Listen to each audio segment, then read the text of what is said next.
Oh, Alex, you saw the Stop. Quiet. you saw a movie Okay! Ah, shit! What? Oh, interdimensional travel really takes a fucking toll on you. Oh my Yeah, god. yeah, I'm used to it. How are you used to it? This is the first time we've used this machine. Second time. To do this ever First, again, second to time watch that you've shit used this version. machine. Kevin, have you been taking my interdimensional travel machine, my time and multiple dimension in space, if you will, well, the retardus, out without me? Nah, Brainiac 5 gave me one. He's lying. He tied me up and forced me to watch the shitty Justice League movie. No, I didn't. No, that was me. Brainiac 5 actually gave me one of these things, and he said, "Hey, go nuts with it." Ben, don't lie. I forced us to watch this movie. I then asked. It was you? I then asked Quirrell, like, will this raise any ethical questions, and will it affect the timeline? He said, "Nah, it's not my universe. Go nuts." I said, "Alrighty then." Oh yeah, that engenders a lot of confidence. So, hello, ladies and gentlemen. Welcome back to the Mehvies. Today, we're watching the first disc of Zack Snyder's Justice League. The first... Hallelujah. Yeah, so the first half of this movie is longer than the entirety of Justice League. Yep. Really does say a lot about how much they cut from the stamp, though. Yeah. Yep. So, yeah, and despite the fact that we have a black and white thumbnail, we are not watching the Justice is Gray version. Nah, we're watching the colored version. Okay, Kevin, that's racist. It's film of color now. God damn it! He said the thing! He said the thing! So, all right. I got my I have my actual 4K queued up since I'm watching this off my little sister's X-Bone. Yep, same here. Off of my Series X. All right, so let's get started in 3, 2, 1. What the fuck? What happened? Nothing really. Now, this is the only DCEU film, and probably one of the first major Hollywood motion pictures in a very long time, to be presented in 4x3. This is also the first DC film to feature the new Warner Brothers logo. Yep. Which has that stupid blue background. I kind of like the original one better. Yeah. So how many times do we gotta point out all the differences in this fucking film? Probably at least as many times as we did in Justice League. And the big So, continuing the trend from Batman v Superman, this film starts off where the last one left off, and Superman is fucking dead. Yep.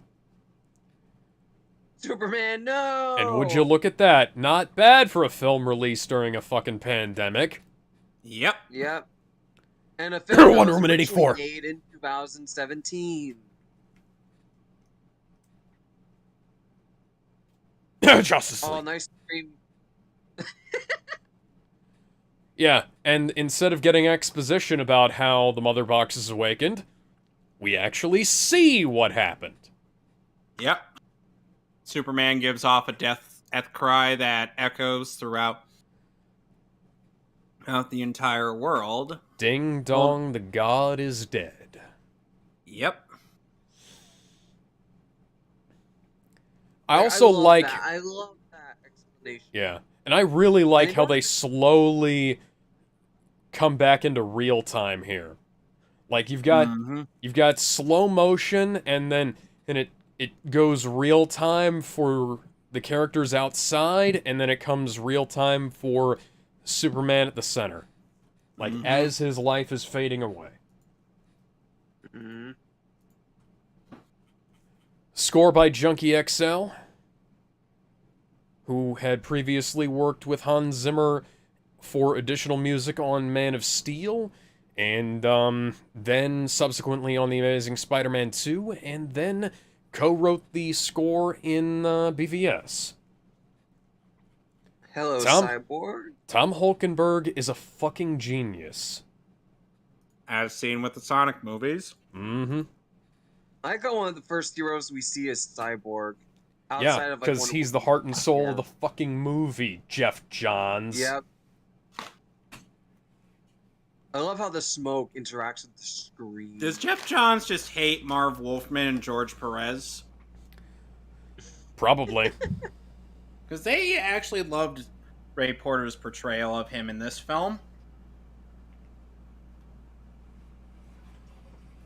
Lodi newspaper. Go brrr. Hello, Lex. And for those of you wondering at home, yes, this is how sound waves work. And wow, well, this movie's actually realistic. If Superman... Ben, how are you further ahead than we are? I thought you were further ahead, so I... Yeah. But, yeah, if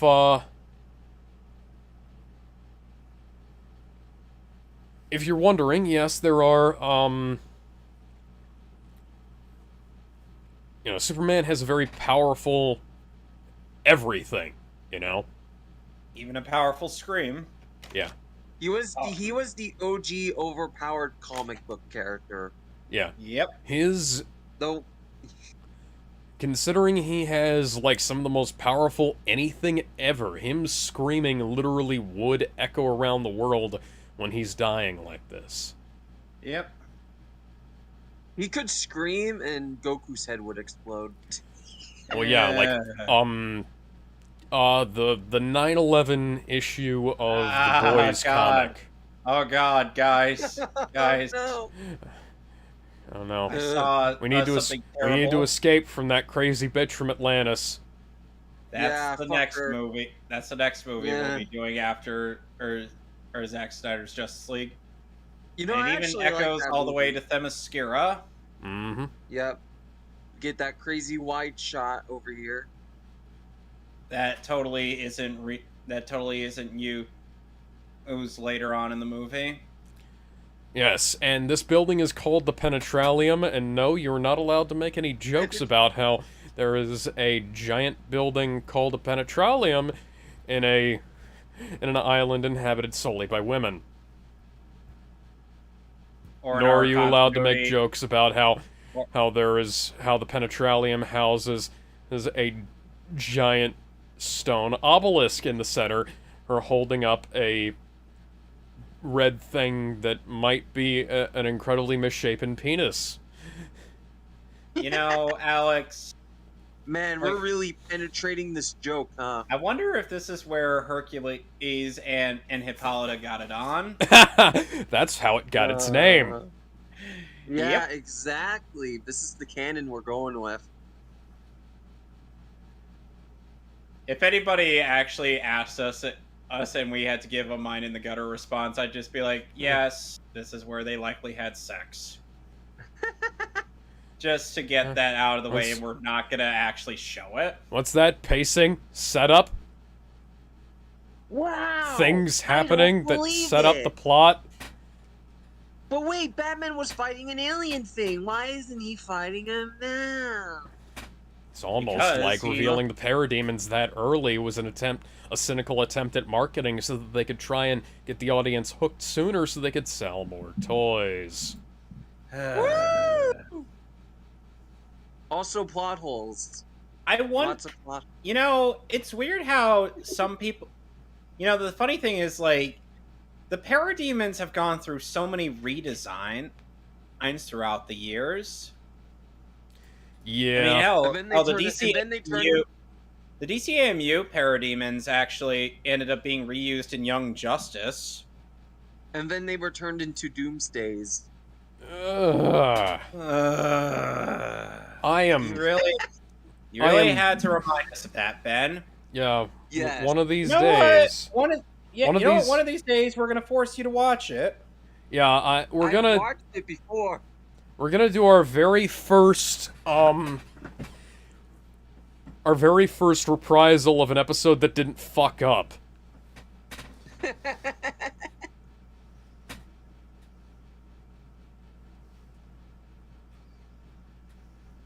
I love I how they love have the to say shot. based on characters from DC, because some of these characters are not originally from comics. Yeah, remind me, which characters are those? I don't remember. Well, Harley briefly features in this, who... Oh, Well, Harley? is Oh, mention. right. we actually get to see a, Haircut.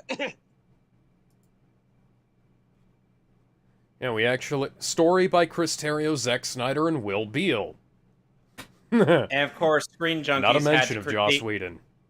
And of course, Screen Junkies had to critique the fact that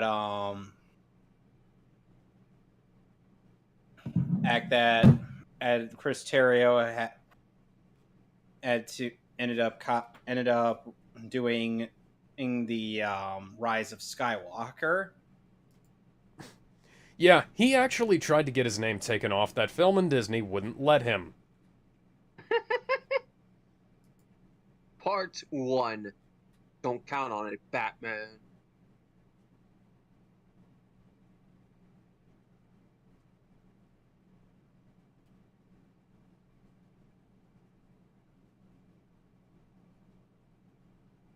I like how we barely get a glimpse of Aquaman's face here, too. Yeah. And we don't have a stupid mural. Like, if you didn't know that this was Aquaman, you'd think he was a little bit, unimportant. Yeah. Just a big bodyguard of the place.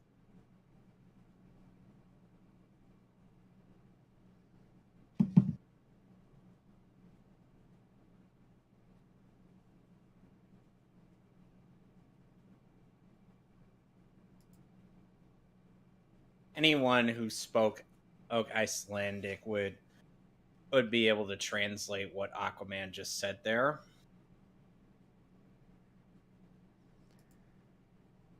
So I'm sure there's a bilingual bonus is for this film.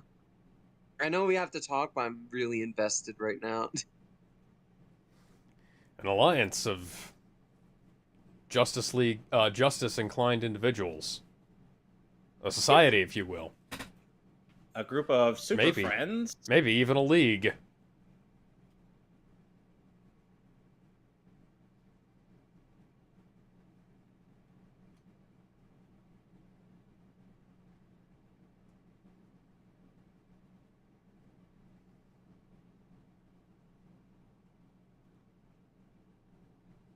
Do we look like fucking idiots to you?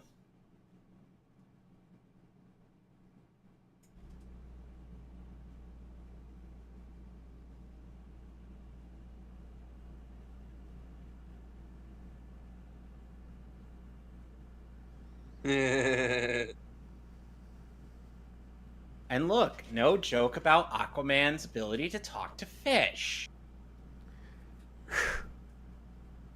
Oh, I love this.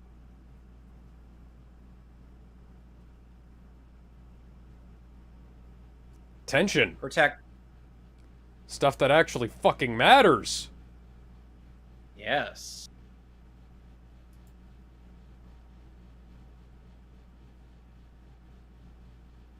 Aquaman. Well, at the very least, Aquaman.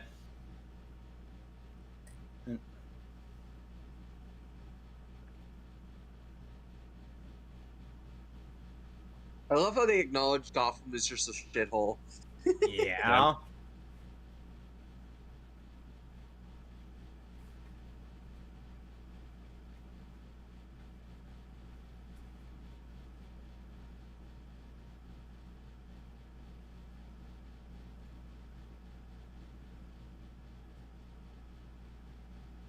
I mean, you do owe the Kingdom of Atlanta some favors, given the fact that you trained with Willem Dafoe.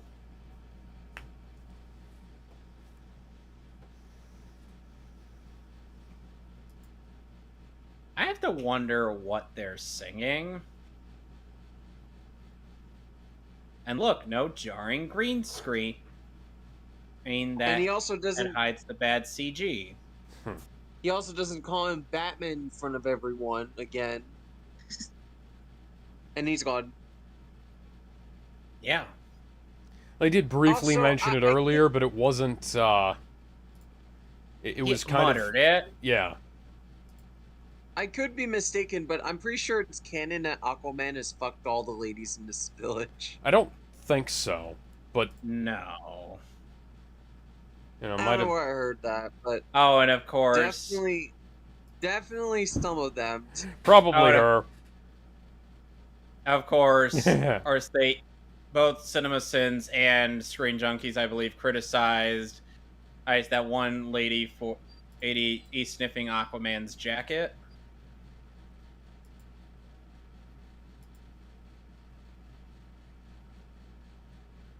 Ah, my dog. Even the way he films the singing is very unique. And Martha goes to mourn. The way it goes.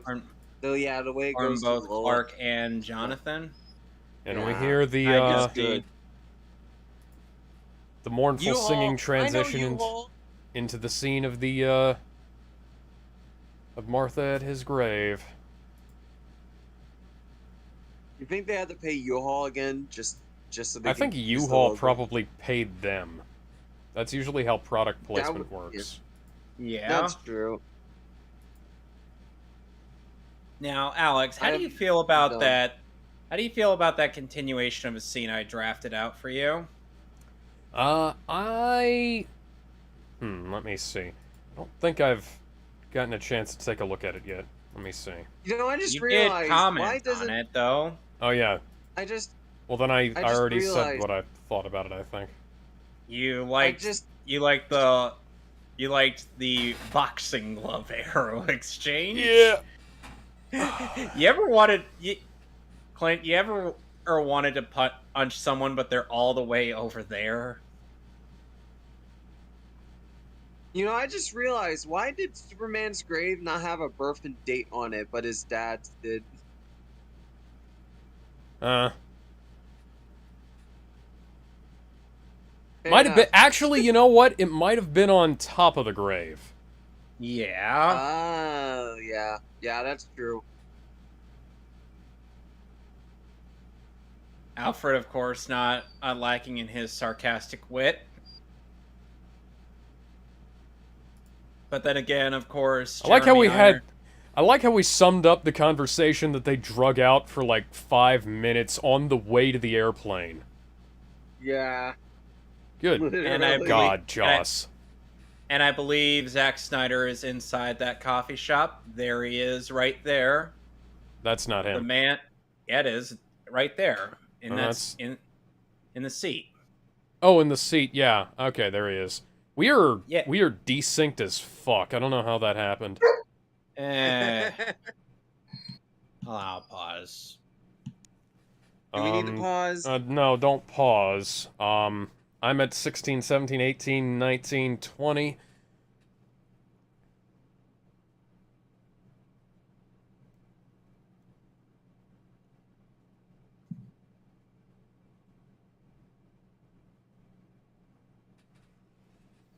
Yeah, I sometimes do have to remind. It's old Jimmy Olsen. You shut up, Katsu! Sorry, my little sister's dog won't shut up. I have him in there so he doesn't chew up my stuff. Because he's a puppy, mentally. Physically, he's a dog on stilts. This is one of a number of scenes where you can clearly tell how badly they fucked up the saturation and contrast in Justice League. Yep. Yeah. And we don't have that stupid political BS this musical montage showcasing how the world's reacted to Superman dying, and we just see it through Lois, which is, good. Mm-hmm. Because she's one of the few people who truly got to know Superman for who he truly is. Many others either knew Clark Kent or they knew Superman. They didn't know, the man by both.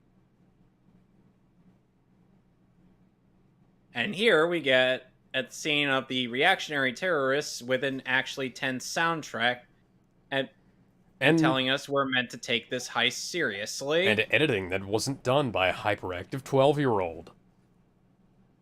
Nor a soundtrack that made it seem like a Saturday morning cartoon. And later on, I'm going to point out how when they rearranged the background for... Yep. Hot damn. They actually Nice grabbed the death. body.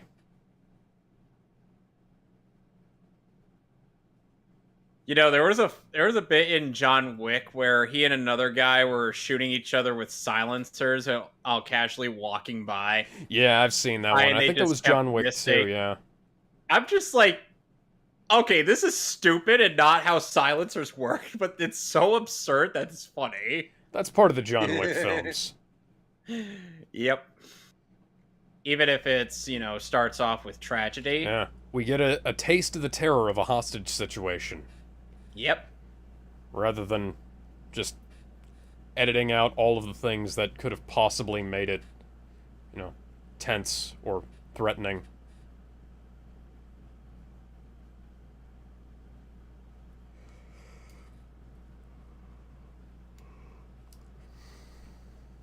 I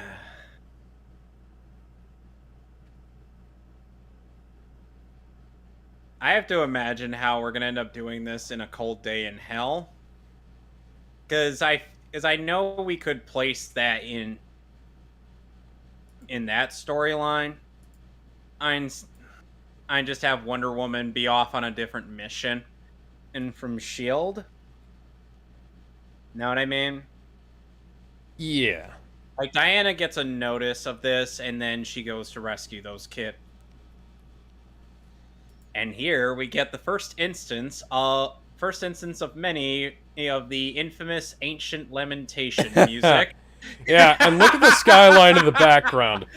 This is an actual skyline. This is not Warner Brothers trying to say, this is England! Look, see? This is England! All of these things that are so far away from each other are right next to each other because this is fucking England.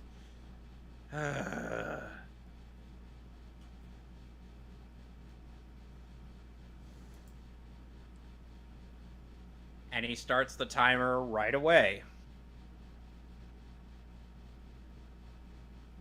First of many F-bombs in this film. Mm-hmm. Many, many more will come soon. And look, actual physics being applied to the lasso instead of her just zipping him right up.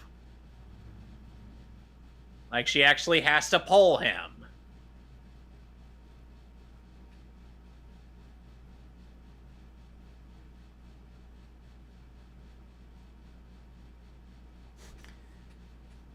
And she's just like, I don't care who you are, I just want to know what you're up to.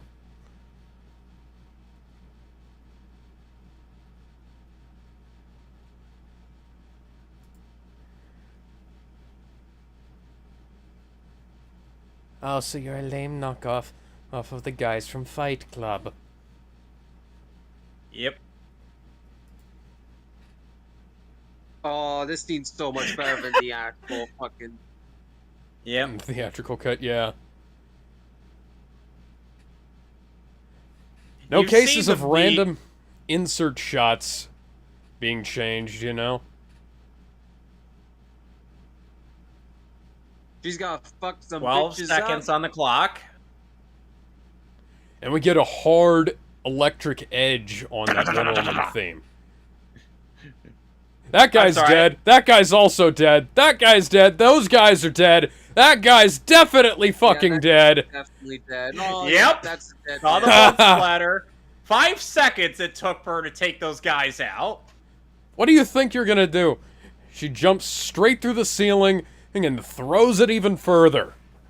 And then she uses a force of the explosion and to propel herself back down.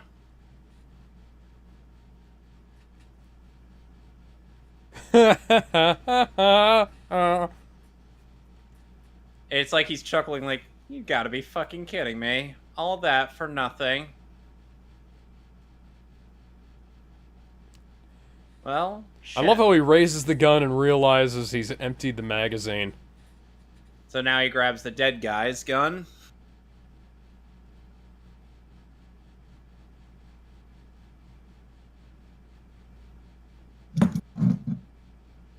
Oh, 1 second. Again, this scene is just 1-to-1. It's not even funny.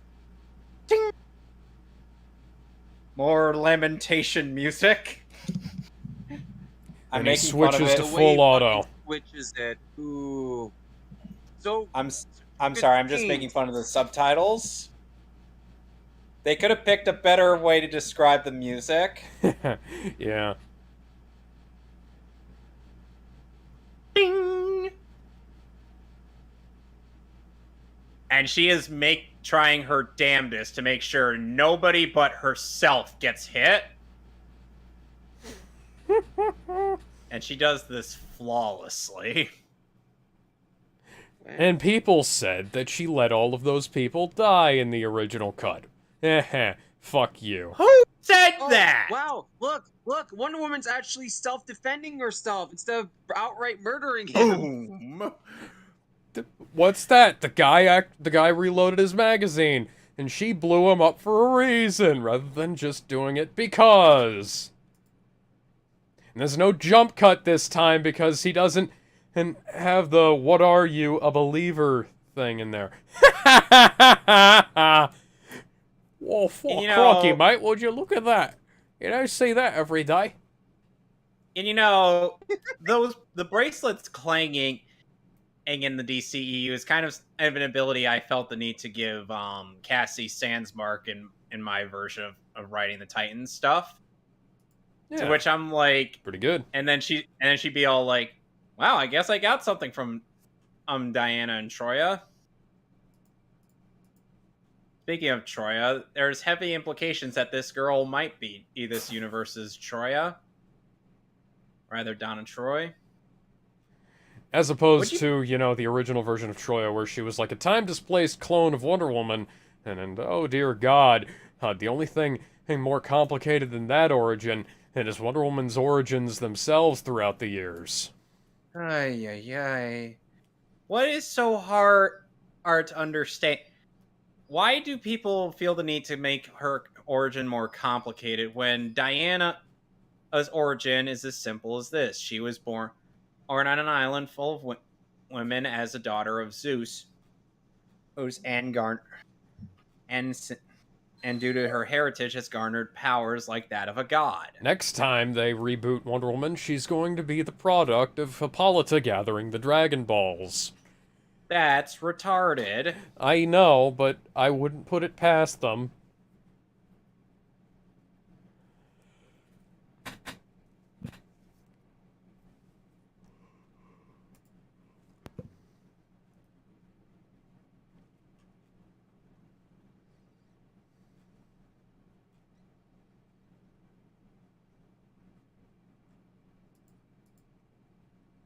Oh, no, honey. It's not going back to sleep.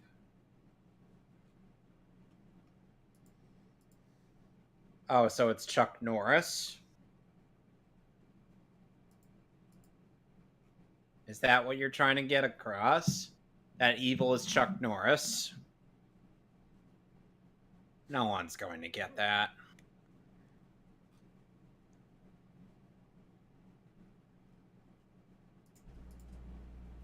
I kind of like the design of the boom tube in this universe, since, you know, it's an actual tube. As opposed to just a giant hole? I kind of prefer how the boom tubes look in the DCAU. because it just looked so iconic there. Yeah, I get it. There are And here are the parademons, parademons. and out comes Steppenwolf, named after the rock band of the same name. Heavy metal He looks so much thunder. better. He looks so much better. He's much more complicated, and yet he looks like he fucking belongs. He looks like a damn kidney stone. And yet I get this design is so iconic. Still kind of prefer like the how Steppenwolf looked in the DCAU. Like look that up when you get the chance. He looks great. Oh, that's also a meme. Well, the Green Lanterns would love to recruit all of Any you. of these beautiful Yeah, babes. they really How- should recruit all these chicks. Hal Jordan and I don't know why they don't. Hal Jordan just slides up to Hippolyta and he's like, so I heard you guys have no fear here. I like that in a Jordan woman. gets all the Green Lantern ladies now. Damn, that's a dead Amazon. Well, any of them would be better than Jessica Cruz. Look at that! Look at that! Fighting! Fighting! Then, they fight a little, and then they start mobbing him. We don't just cut to one thing or another. Yeah, So we have good. actual choreography. This is a fucking movie. Continuity of space, guys! Continuity of space. And I like how he Steppenwolf grabs one actually of the heads kills and throws her Amazons aside. in this version, as opposed to him boasting about killing them.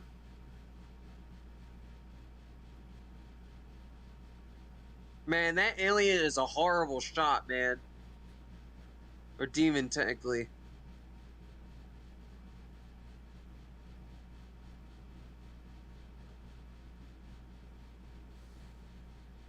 I like how she hesitates and then goes to do it.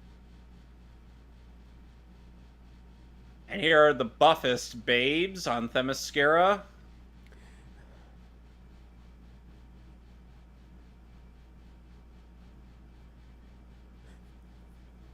Yeah, because we've seen that the Amazons are some of the most badass of the badasses is in the DCEU. Those abs. And that's how you sell a Yeah. goddamn villain. Yep. You set him up against, like, the elitist of the elite.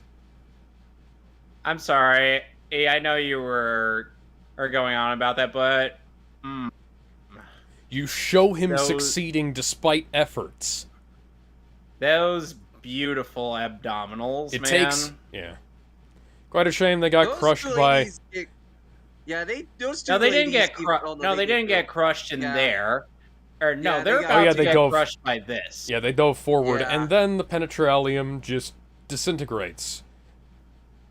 Yeah, they actually have countermeasures for this shit instead of just assuming that Steppenwolf's gonna stay inside. Wow, it's like this movie had good writing. Who would have thought after seeing the last one, which doesn't exist? Oh, we'll get to what people bitch about in this movie later. Oh, trust me, Ben. We will get to that, and I'll just like, you guys are Plans. stupid. It's called having plans. Yeah. This is not one of the things that people bitch about on the movie. This is just like one of the things that's worth praising.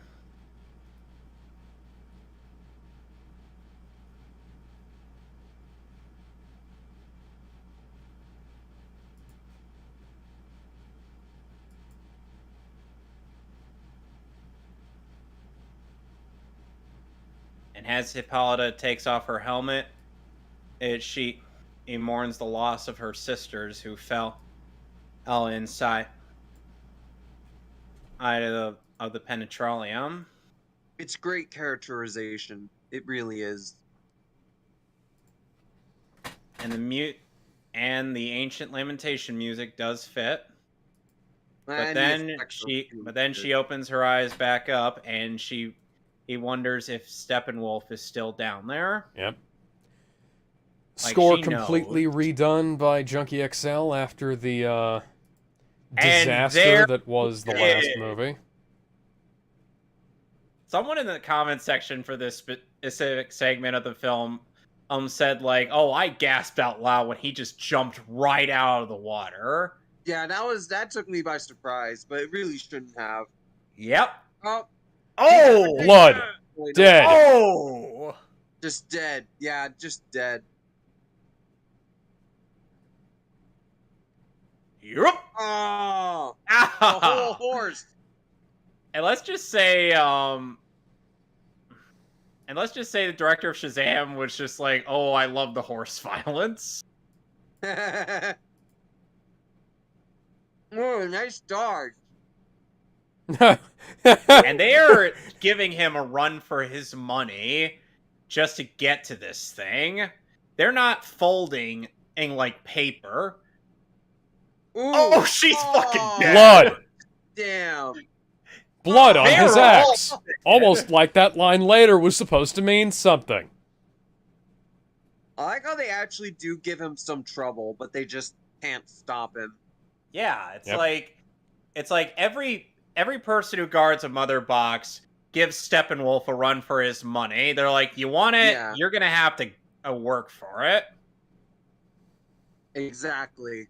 It's so fucking good. And we see all of the bits and pieces that Justice League became right here. Wait, drastically? That never happened. That never happened. Oh yeah. That was a different dimension. So badass. I wonder what that thing of her, like, basically igniting with fire and lightning was. It was probably just like part of the Oh. effects of the axe about to hit her.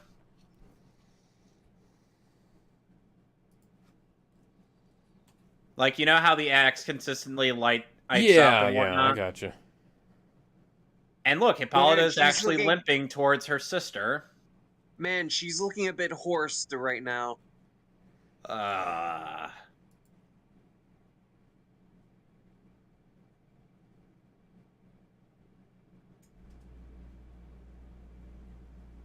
And he sounds like a monster instead of just some guy. Kieran Hines really redeemed himself with this film. Wait, did he redo the lines for it, or is this Yeah. old audio? I thought they Oh. used his original takes from the Justice League sessions, and then, in Justice League they made him re-record a bunch of stuff. Okay, that makes a bit more sense, but still... Yeah, that would make more sense. But still, I mean, Kieran who knows? Hines Maybe sounds he did. way better here than he did in Justice League. Yeah. And they lost. Just before the army arrived.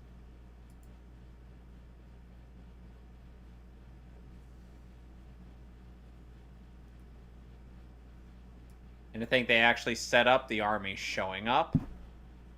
Mm-hmm.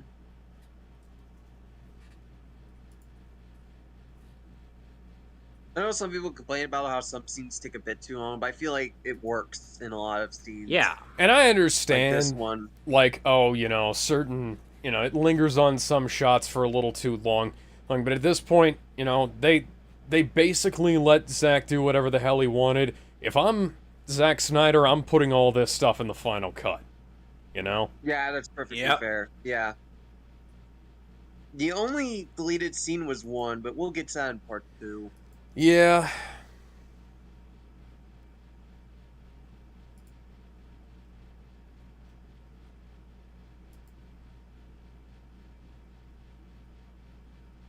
Men won't know what it means. No, men won't. But she will. You don't have to quote it. Where was she? Part 2. The Age, The of, Heroes.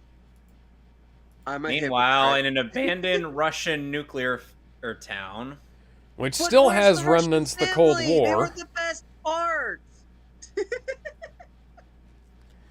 Isn't it based off Chernobyl? Kind of, yes. Yeah. You know, one scene. It's Oh boy. toxic. That's yet another Good. memeable quote. Yeah, it reminds me of Twitter.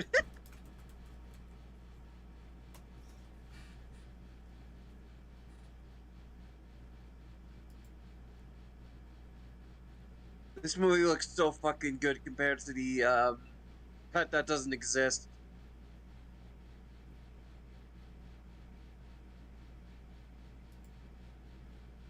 The thing that actually has more meaning than than what it was in Justice League.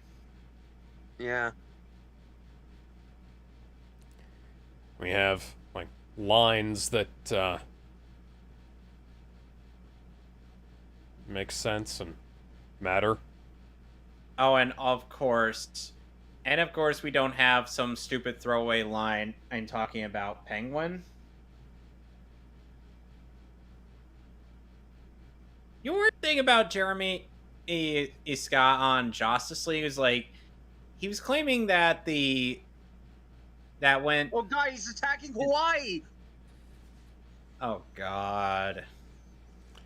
Anyway, as I was saying, so Jeremy Scott ends up saying something like, so is this a timeline where Batman in Return earns his canon?" In which I'm like, that's not even accurate if it were, because Batman Returns actually had Penguin use real penguins, not wind-up penguins.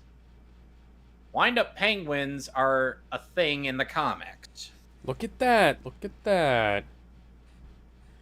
Callbacks, character development, things that make sense. You know, people still kind of gave Zack shit about Bruce who's having on-screen killed people in the in BVS, but those two scenes took less time combined than the shit from Justice League. I just want to point that out. Yep. But the thing is, it's like when, and of course, when people will comment on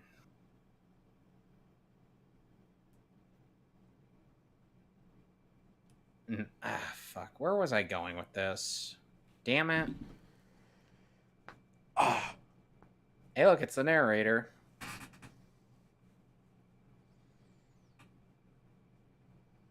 Yes, the family of the elderly woman who is totally not going to be on the news and telling us that her husband was likely going to get probed by some parademon. Joss, that's the plot of a hentai and you know it. Yes. Or rather, the plot of South Park Stick of Truth at one point. Yeah. I'm not kidding. That actually happens in the game.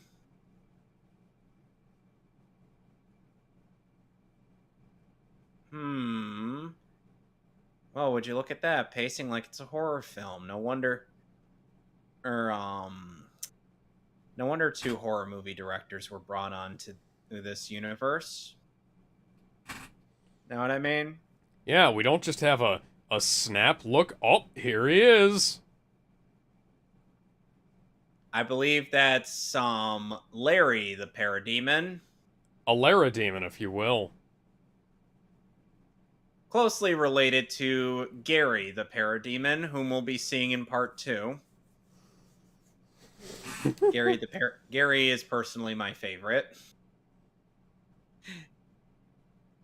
He's always wanted that paycheck from Darkseid. Always and always. That pay raise.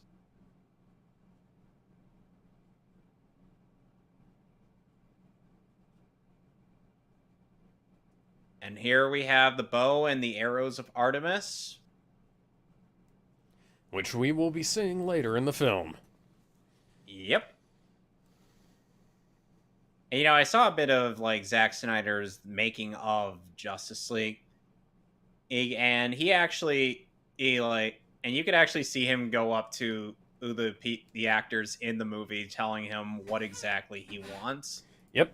and whatnot, which is good because we need someone who actually is a visionary and will. I'll tell someone, hey, I'd like to. Hey, you gotta show me. Hey, I want to see this. Yeah, that's something that good directors do stuff like, you know, hey, I want this to look like this. You do da da da da da blah blah blah blah blah. And Things Zack like actually this. tried. And Zack actually sounds like he's encouraging people Yep. and whatnot.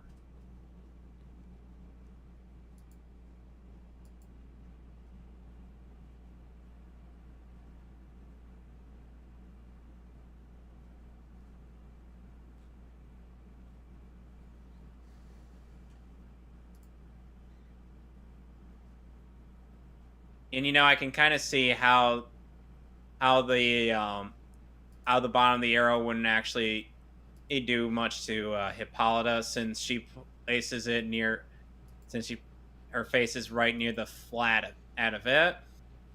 Yes. And if people are like, "Oh, that's not how arrows work." I'm like, "Obviously not. This is an arrow from a god. A literal goddess of the hunt. Her arrows never miss their mark." Of all of the things to complain about, like in a fantastical shit happening in a superhero film. No, I'm just saying, I'm sure some people have complained about the physics of the arrow of Artemis. And here Diana is working on restoring various artifacts.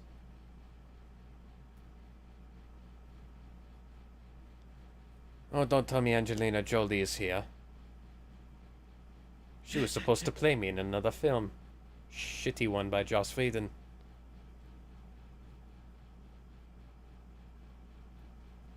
And see, we actually have people setting up what would be on the news. It was on an old CRT TV. Let a scene sit for a little while.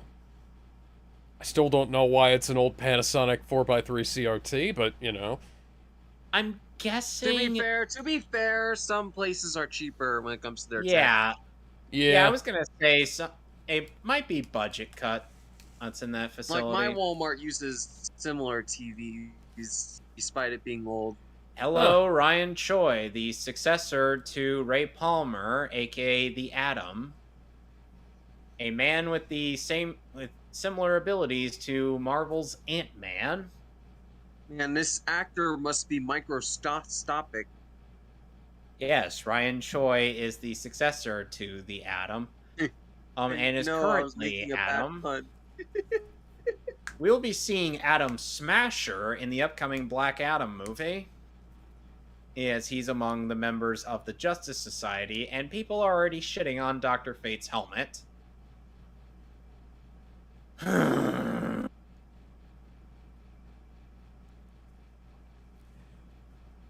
Yeah, like the aliens that came to Earth 2 years ago.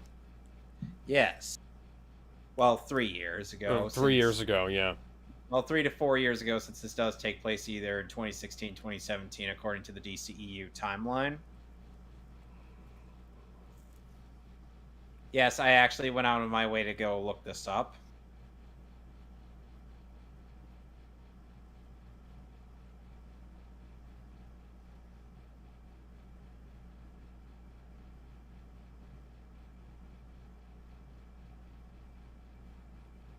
And now we see the origin of the sketch that they show up later in the film. Mm-hmm. Wow, continuity. Continuity. Boom. And here Silas tries to go visit Victor, or despite the fact that he knows Victor doesn't like him.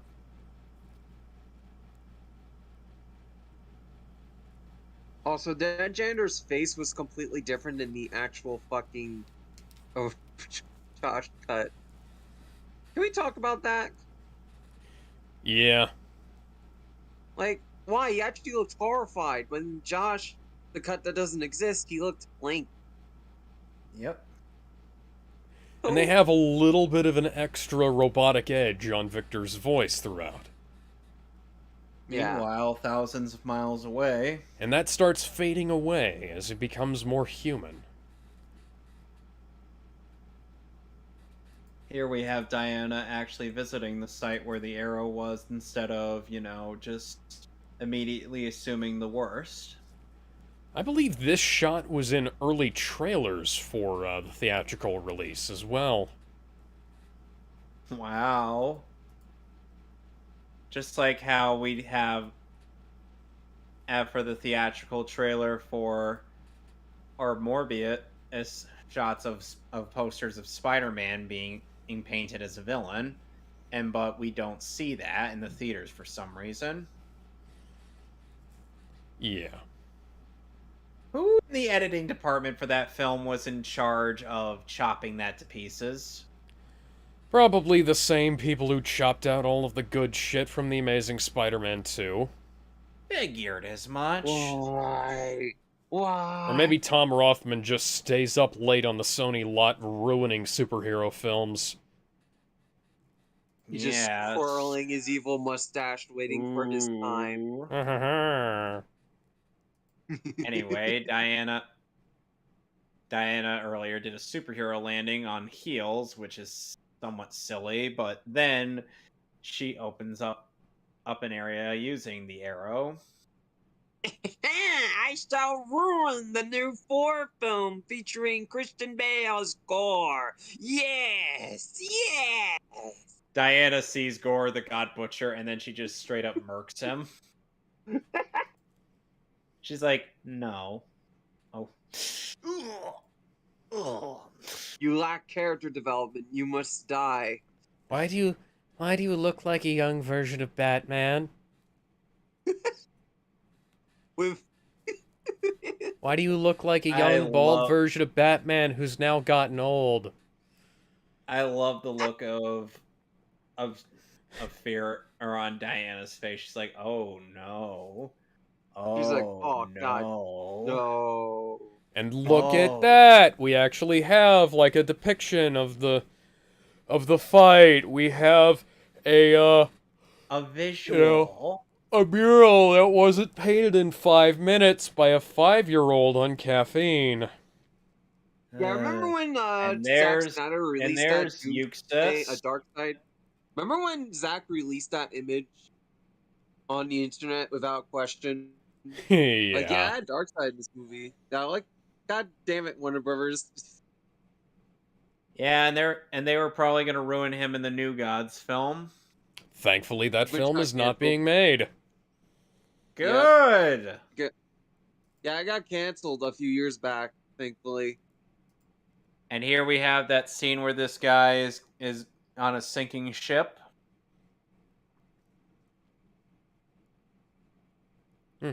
Tension. And no, we don't see Arthur just swimming up underneath and then landing on his boat.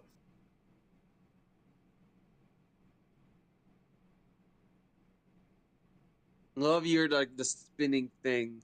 And Arthur just happens to be on there. It's so good. So much better than the cut that does not exist.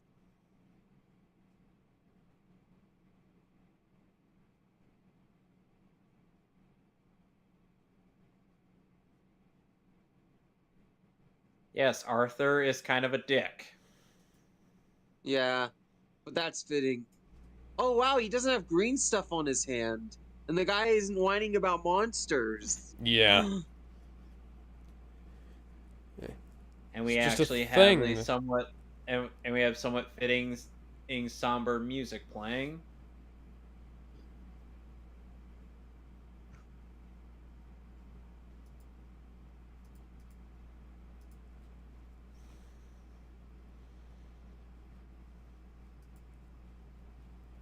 Here comes the slow-mo, guys! The women are going to love this scene. And they're going to think of a shirtless Jason Momoa. Gentlemen.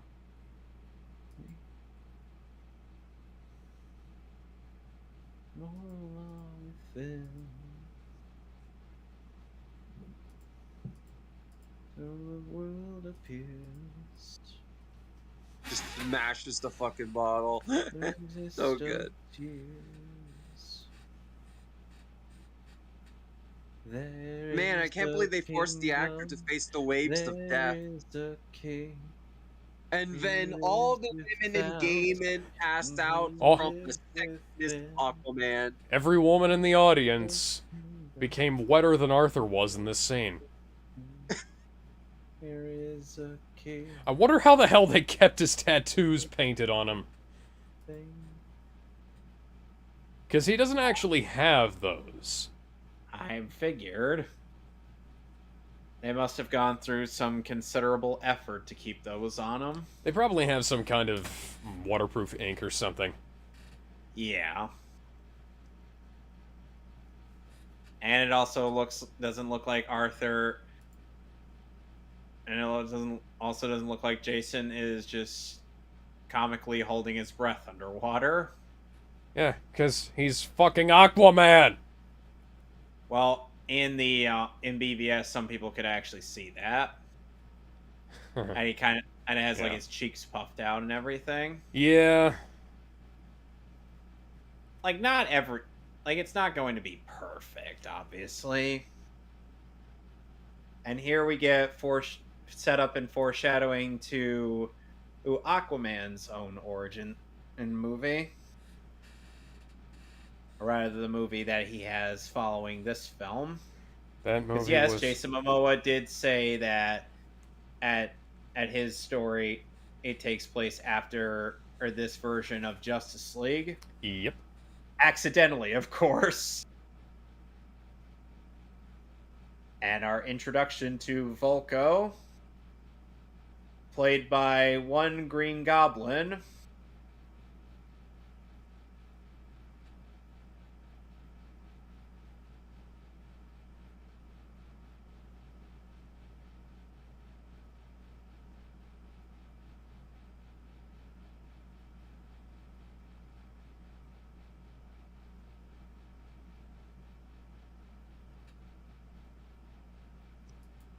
And this sets up Aquaman's character going into his movie.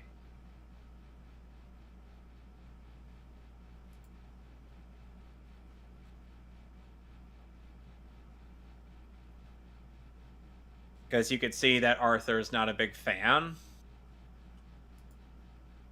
He's like... Also, I keep forgetting that this is Green Goblin. I mean, come on. How can you forget that detail, Ben? I mean... I was so engrossed that I didn't even notice that it was him. It's literally Willem Dafoe, dude. I know, but I was so engrossed into this damn film. Such a good film that I don't really notice these things because I'm just so engrossed. And that's where Arthur gets his armor and the trident. It has meaningful connections rather than him just saying, like, give me some shit to the crazy bitch.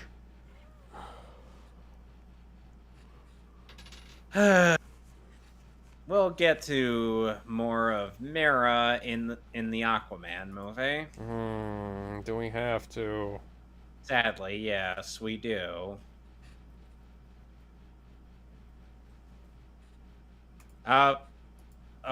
Steppenwolf was trying to set up a Discord call.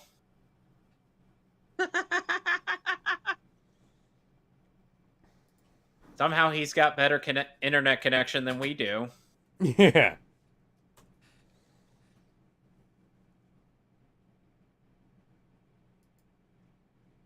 Also, one thing Screen Junkies criticized about this movie is that there are quite a few scenes of Steppenwolf just conversing with Desaad. And I'm just like, I'm sorry. Is character is establishing character relation and to help us understand our bad guy too much for you, guys. Because that Honest trailer was the clear sign that they were on decline. I'd say they've been on decline for a little while, but yeah. Especially with Jurassic World Dominion.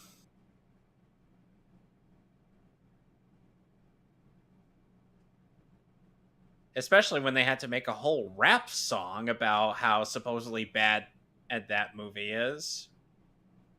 I don't want to interrupt, but I just want to say the amount of emotion on Steppenwolf's face in some scenes is so real. Yep. So good. And Desaad actually looks imposing as opposed to being a weasel like he normally is. I'm actually kind of shocked that one of the worst comic book villains in a movie became one of my all-time favorites. Like, it's so full of emotion. It's so good and well acted. And the thing is, Steppenwolf... Oh, and the thing is, they didn't even have to do much for Steppenwolf just to make him an interesting character. They literally just, slapped a motivation on him. That's something he lacked in Justice League. They're like, oh, let's give a motivation to our villain, because, that's how villains work. Joss Whedon had understood this once upon a time when he wrote Loki's bits in the first Avengers movie, but then he forgot those bits when he did it Justice League. How do you forget at your own writing techniques when you did them years before? Anyway, here's Diana coming in and to talk to Bruce about the impending invasion.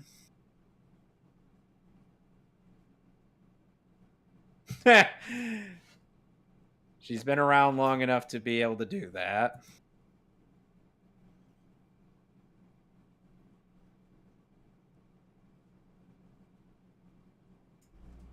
Yep.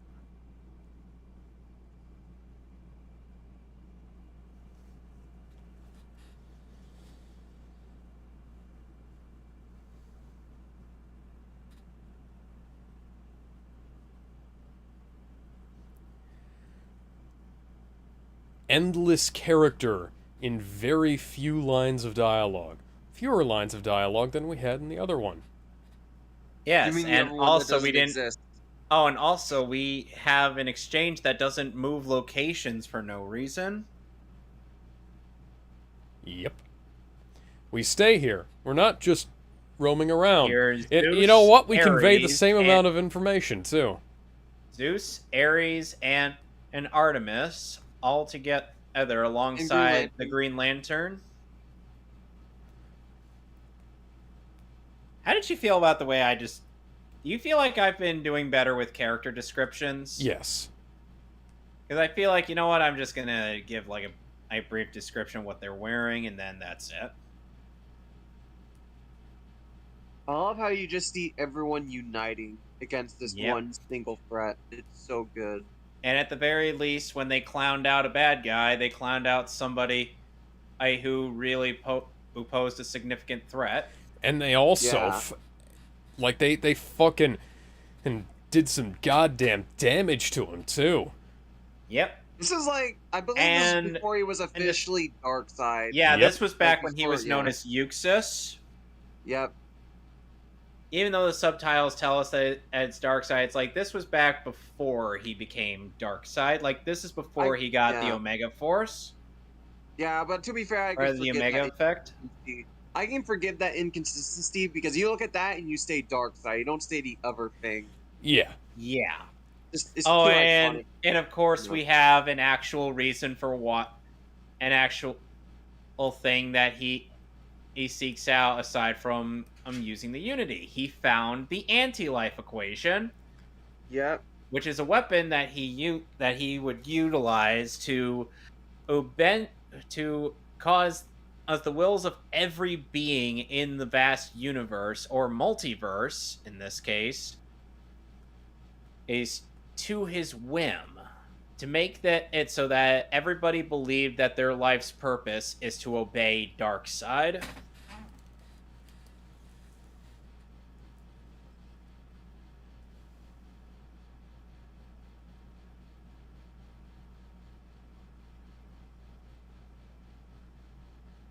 Oh, we're gonna have a fun time describing this in our thing.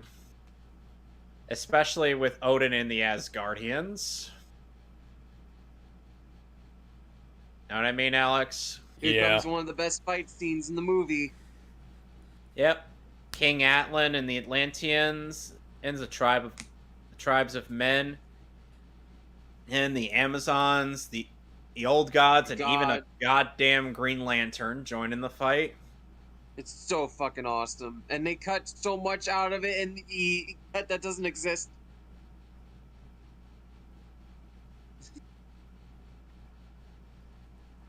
If you listen closely, you can hear faint notes that are reminiscent of the Justice League theme from, well, both the Justice League animated series and Justice League Unlimited.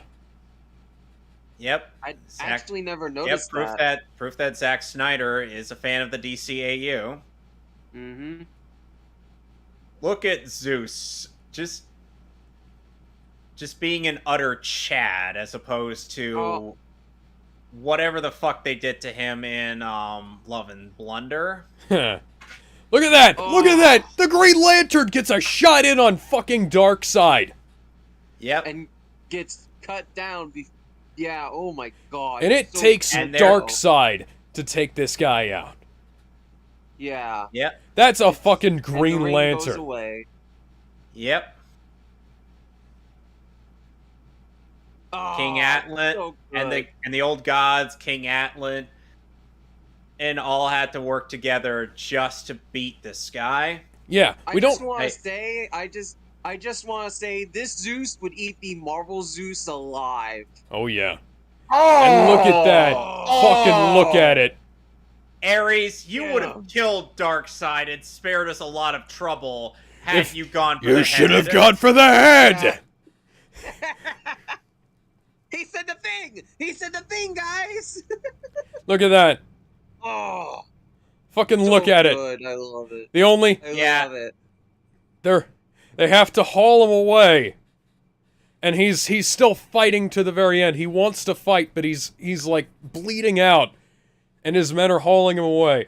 Hey, he's not bitching out. His men aren't just giving up for no reason.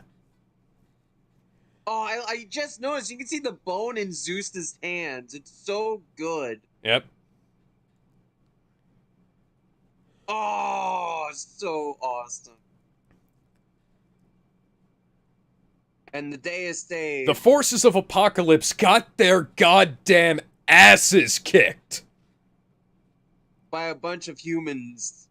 Atlanteans, Amazons, and the old gods. They didn't just run away for no reason. They got their asses handed to them. And yet people will bitch about, and people still bitch about to this day, Darkseid seemingly forgetting about the anti-life equation being here.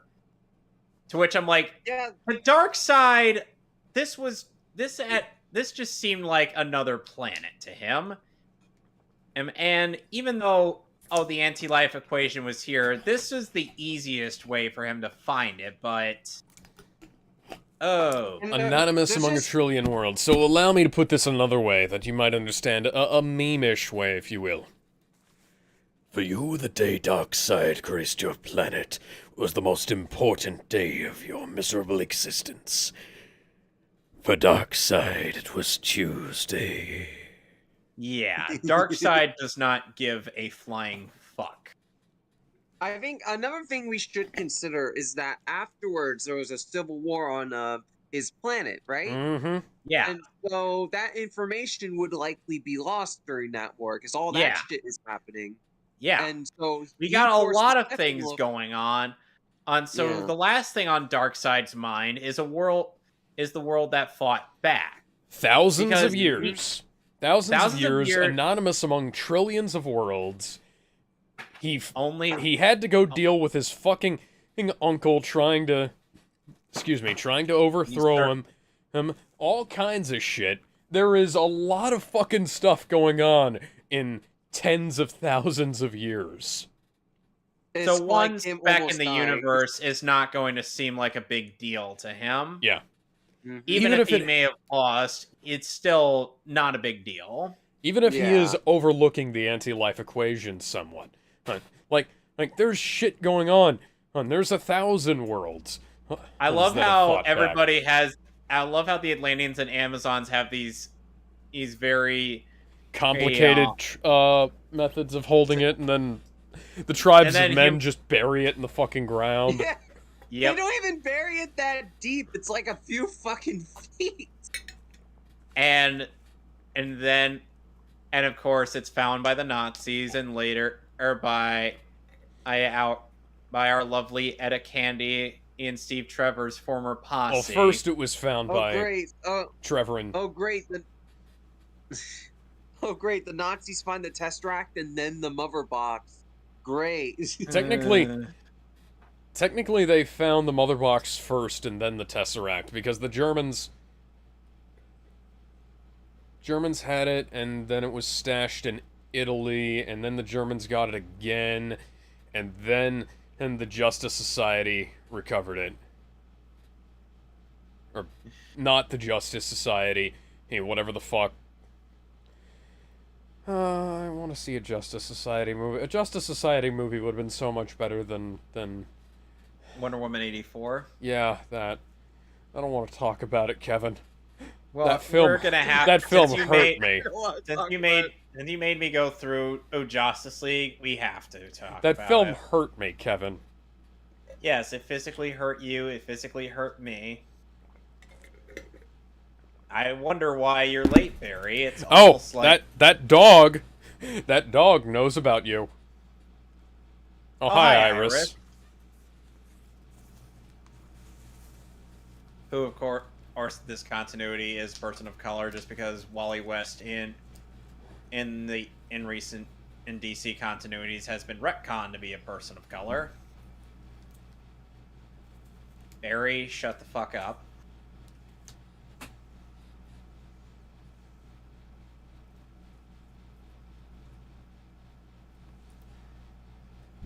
So, and this is kind of why in my version I am still sticking with Iris and Wally being in Caucasian gingers, because unlike Hollywood, I am not against redheads. And I'm not against Caucasian redheads. Because seriously, guys, get over yourselves.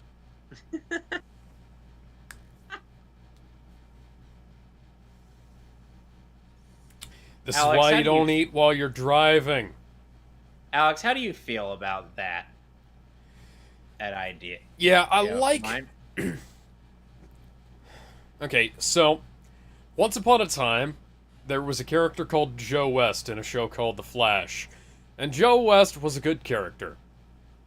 Iris, not so much. This version of Iris is somebody I might actually... be invested in? Yeah, be invested in, because she's not going to try and take over the entire fucking show. Oh, God. Alex, do you remember that one edit that Scott Frericks made that I showed you a while back? Sweet dreams are made of things. No. It's like... I love how his shoes explode. Scott ended up and Windows could not support Flash. Huh. Anyway, so Sky ended up making an edit where that shot in slow motion, one of the hot dogs just flies right into Iris's mouth. And I'm like, oh my God, Scott. That was actually funny. My first thought when I heard the piano here was like, is this gonna go into Welcome to the Black Parade? When I was a young boy, my father... And look at the effects of the Speed Force. Yeah. See a marching band.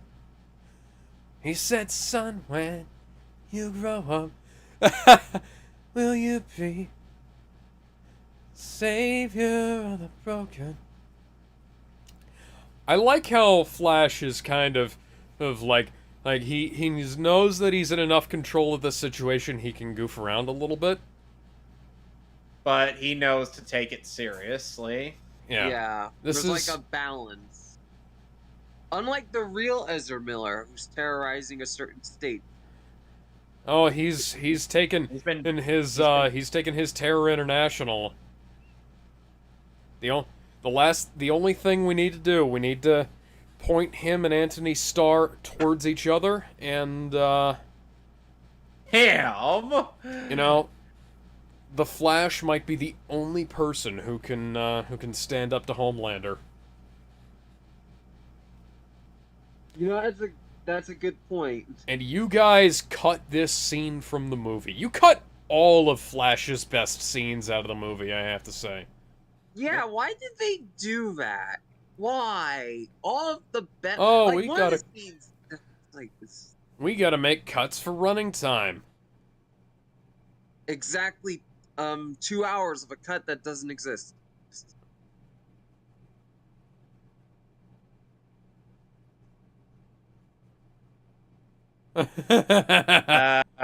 Don't call us, we'll call you. I love Barry's actual sense of humor, because this is basically Barry's sense of humor. He is one of those like slightly goofy, trolly kind of characters. There's him and Wally both, honestly. Yeah, Wally more so than Barry. They're not super serial like they are in the fucking TV show. And look, we have Steppenwolf needing to interrogate Atlanteans in order to find out where the mother box is being kept. As opposed to him just finding it. Get your motor running. Head out on the highway. On you. Looking for adventure. Hey, whatever comes our way. That guy's fucking dead. Ain't gonna make it happen. Take the word of embrace. That is brutal.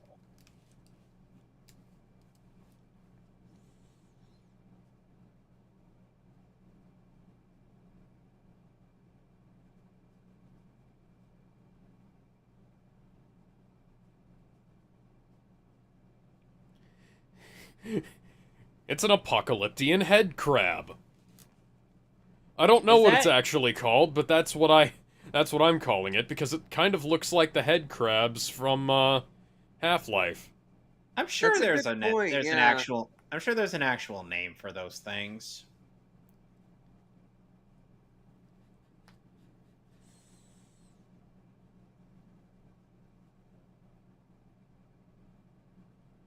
And here we have Lois Lane continuing to mull about on her daily life. As she continues to mourn Clark's loss. I will say, in terms of like the fact that they do feature licensed music in both this and Justice League, and the fact that neither one of them. Yeah, but Tom Hulkenberg, unlike both Joss and Taika Waititi, he actually knows how to incorporate licensed music. Yes. I mean, hell. But I was going to say, evident, though. I mean, hell, there's also more evidence in the Sonic the Hedgehog movie. What I was going to say, though, was what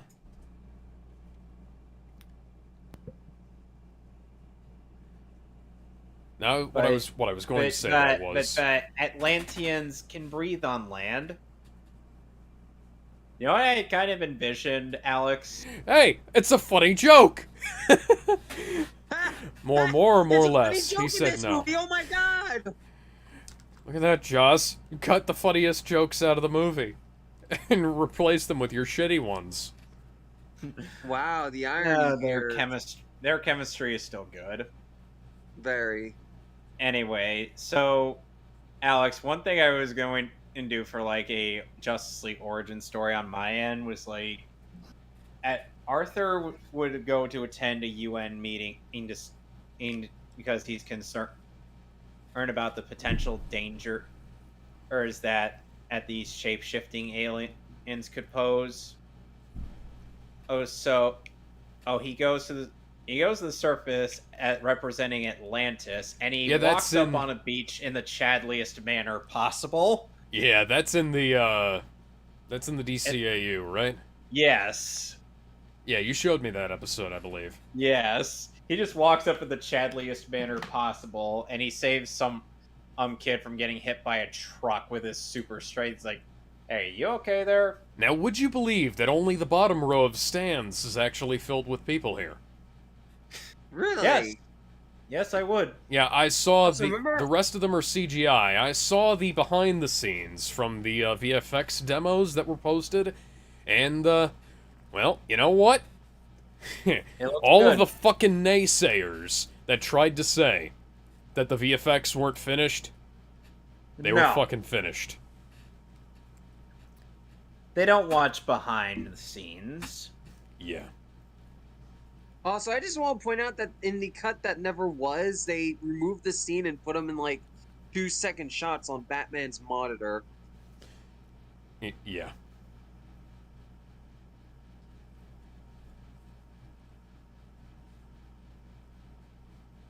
Ooh. Yeah. Look at that. It's almost like someone with a PhD actually has a right to call out the flawed educational system.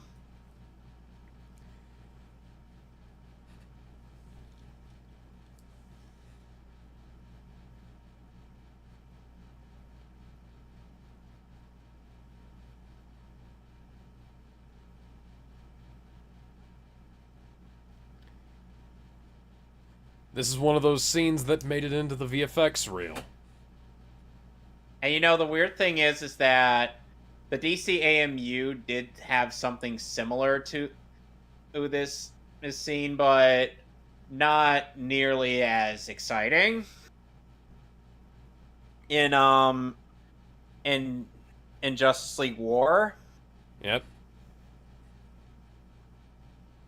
It's weird that in Justice League War they actually did give quite a bit of character to Victor in that film. Yeah, he was one of the better characters in that one. Yeah, well, at least he wasn't a unlikable dickbag like Hal was in that film before he got a better actor.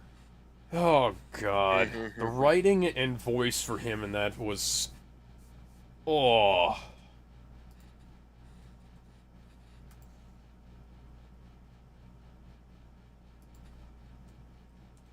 Oh my god, character development, guys.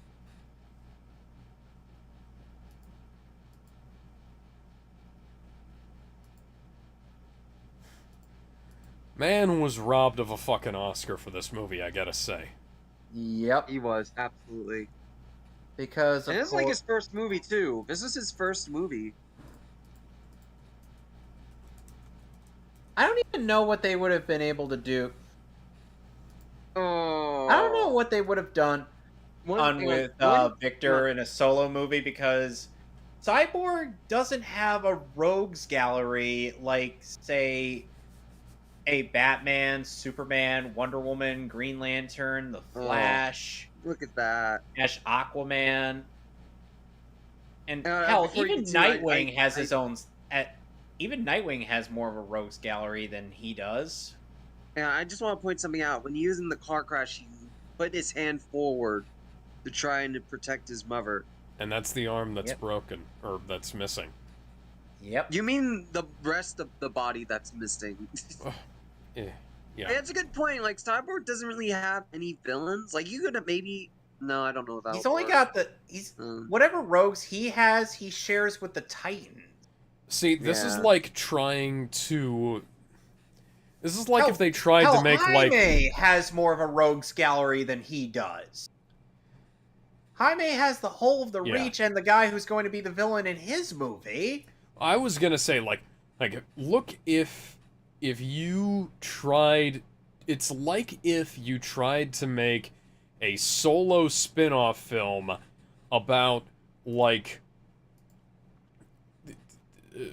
fucking Samwise Gamgee. You know? Like, he is a very important character to the team that he's a part of. But, like... If it wasn't for that team, then he would have nothing. Yeah. Cyborg isn't really much without either the Justice League or the Teen Titans. He's a team player. He's not a leader. Look at that. And you want to know what the worst part is, Alex? What? Even Beast Boy has actual rogues to go up against compared to him. He has a whole organization to go Look at this. against. Look at this. Look at this. It's the flight scene. It's the flight scene. Yes. The scene that explains how Victor can do this, and the visual effects on his body look miles better than how they looked in Justice League, because now he doesn't look like a generic Bay former. And this is 1-to-1 a scene that leaked. It's got better graphics, because the scene that leaked was a pre-render, but yeah, look at that.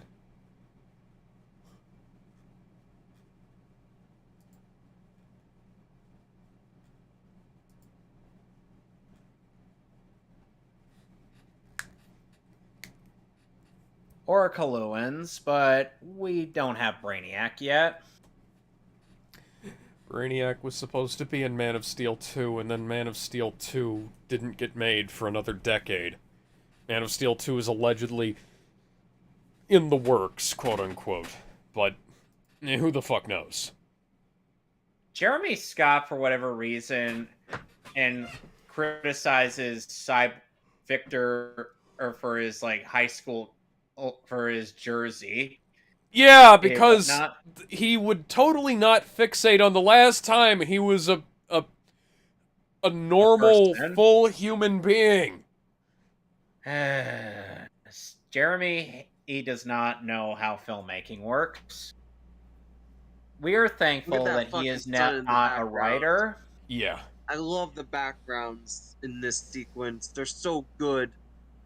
Oh, look, he actually learns how to fly, unlike the cut that never happened.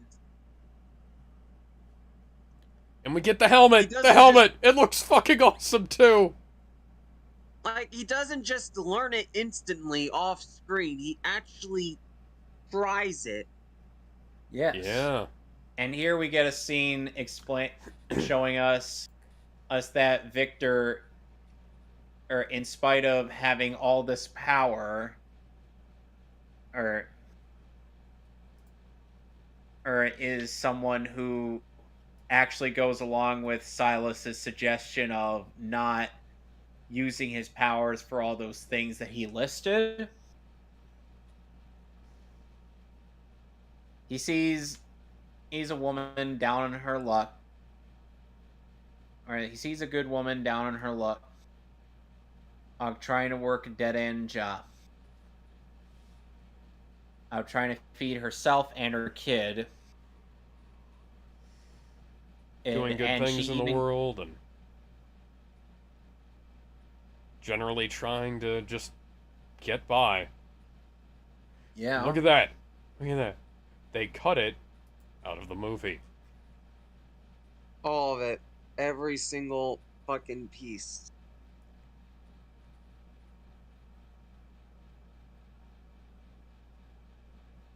And then, unfortunately, he sees that she got evicted from her apartment.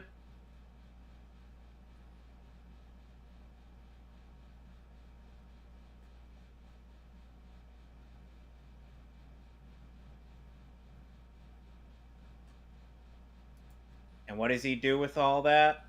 He sees the small amount of money that she has, and he figures, you know what? Let's give her more. To him, it's literally just a number. Yep.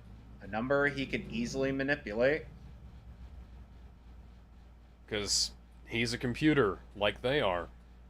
And you know what?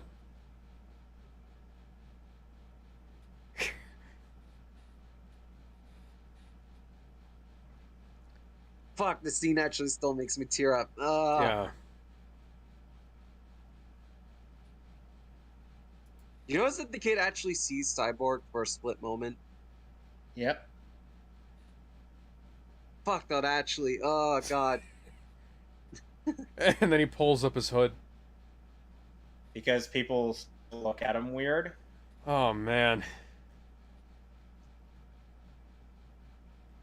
I mean, hell, that was a problem Cyborg had even in the Teen Titans cartoon, and you know who was there to help him realize that he actually kind of looks badass? The rest of the Titans? Beast Boy, yes, and the Titans. He was like, I can see why Beast Boy would, because Beast Boy is green. Not only that, but one of his teammates was literally mostly robot. Because, you know, the Robot Man. Oh, yeah, Robot Man. He refers to Cyborg as a Robot Man 2.0. That's the first appearance of the Ion Blaster. Or the Sonic Cannon. Yeah. Well, it is Sonic Cannon, yeah. AKA the door opener. Oh, man. I swear to God, when I heard that for the first time, I was like... You have ruined my perception of something that cool. Oh.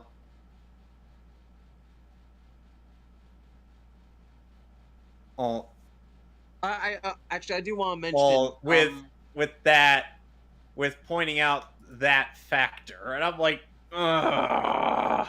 I do want. We gotta get back to watching Teen Titans at some point, Alex. We really do. Yeah. It's a good show. I do want to point something out. There are people who will bitch about that scene. You want to know why? Why? Because they say that Cyborg screwing her over because the IRS would go out. It's like, fuck you. Cyborg is the god of numbers. No, Cyborg would destroy the IRS. Yeah. Like, here's the thing. For one thing, he doesn't have a dog for them to shoot. Like, here's and even if he did, it'd be a robot dog. Let me mention this, because like when you see her earn the money, it's labeled as a contest. Yeah, I mean, he can fabricate an entire fucking paper trail.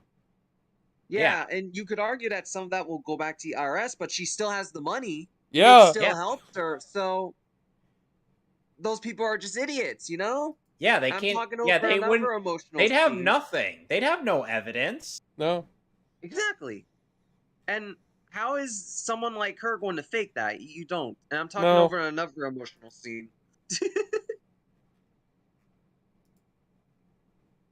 And this is something that will actually come up in this cut of the film.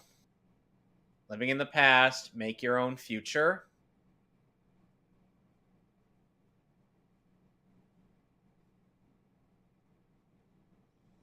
Something that they decided to keep in Justice League, but for whatever reason forgot to give it any meaning. Yeah. Mm-hmm. I feel bad for talking over that scene, because that's another phenomenal scene there.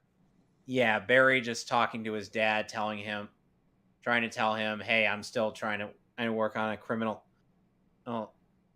crime degree so that I could find out who actually killed Mom. A crime degree. Do you have to get a do you have to minor in breaking and entering? You know what I mean. No, I know.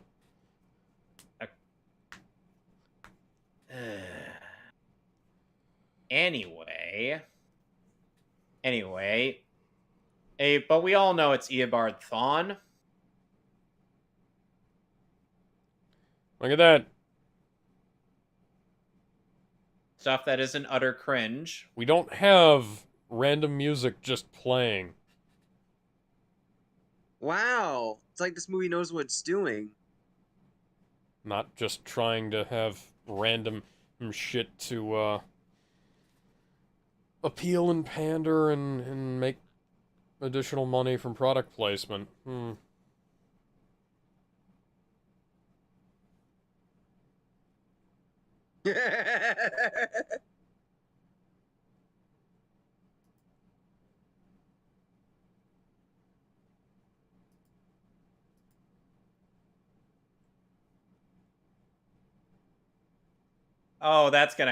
that would definitely come up later, or if Flash ever goes up against a telepathic one. Yeah.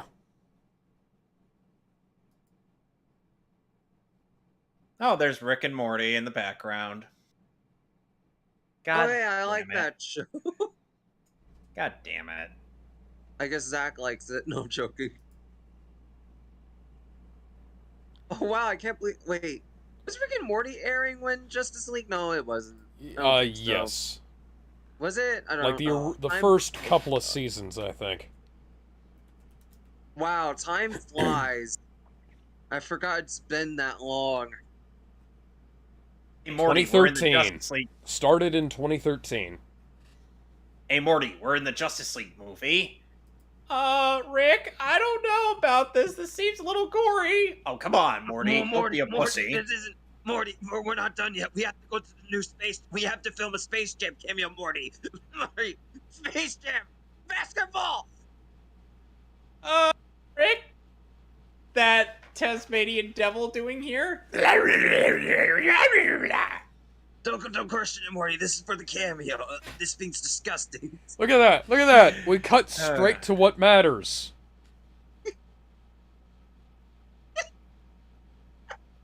Yes, you need people who will actually believe you. We don't see Barry. We don't see Barry rambling on about brunch. Brunch? Wait, that never happened, though. I love the wording I had for Wally when he was explaining what was happening to him. He's like, "How can I calm down? I'm vibrating." Like, he was just like, what I envisioned, he was just like freaking out over getting the Speed Force, but Barry was able to calm him down. Whatnot. You are not alone. American Foundation for Suicide Prevention. Can we talk about the sign "You are not alone"? I feel like that's that is a distinct reference. That is something Zack put in there on purpose. Oh, Alfred. Yeah. I swear Alfred is micromanaging here. Which is perfectly understandable, given that Diana's kind of mucking things up a little. Poor Alfred. He's like, I have to manage her. Oh, God. And Alfred's like, God damn it, she's 5,000 years old. She never learned how to brew a proper cup of fucking tea. Well, then again, it is Scar talking to Diana. Oh yeah, this is Scar. I forgot about that. Jeremy Irons, dude. How do you forget that? Yeah, I know. I don't think about these things. I think about these things every day.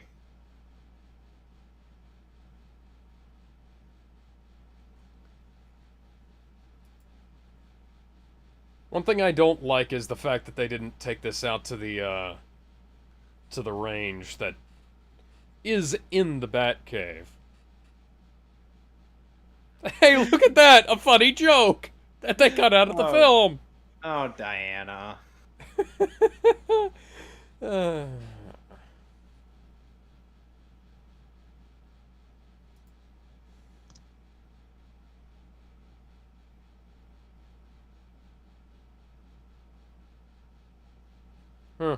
Someone's getting hacked.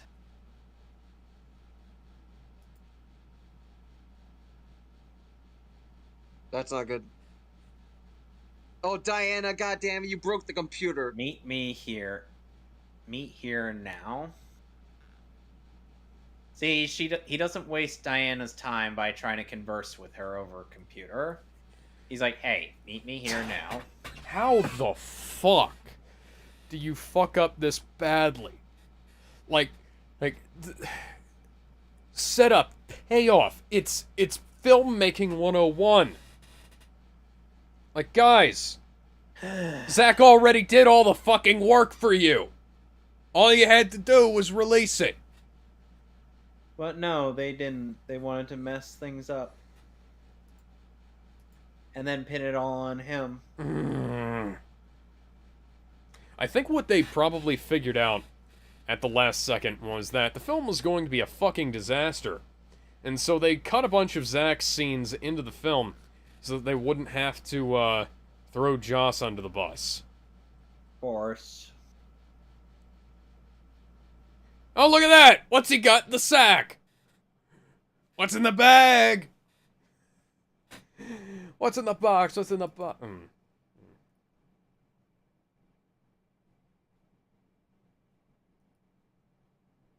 world. One of the first times I heard the phrase "fuck the world" was in the finale of season 1 of Sanity Not Included, where Lyle just shoots the guy in his crotch. Fuck the world! Same spot! I love that's the first one for me too. Oh my god. The way Lyle says it. The world! Yeah, once, never again did she lose someone she loved. Not in any way whatsoever. Nor did she learn abilities that are clearly never displayed in this movie. It's not like, being able to fly would have helped in this film, or the last one, or the one before that.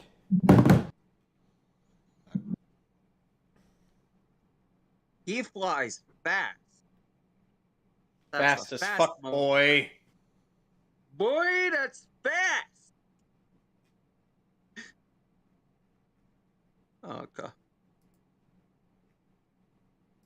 My mother's fucking dead! My mom is dead! My parents are gonna be dead! I'm dead! And meanwhile... Fuck my death! And meanwhile, Gar has lost his biological parents, his adoptive parents, has been abused by his uncle, all just for moolah. I do want to say, I love how he hides the mother box. Yep. In his grave, too. And Alex, I'm not saying that to, exaggerate certain aspects of Beast Boy. His backstory. That is actually what happens to Gar in the comics.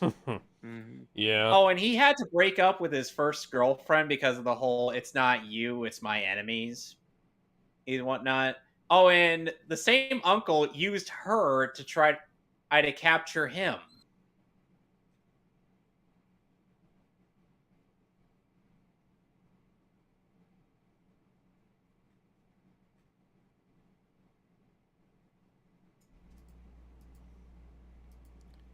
Oh yeah, another funny joke. Give this man an Atom movie. Come on, Warner Brothers.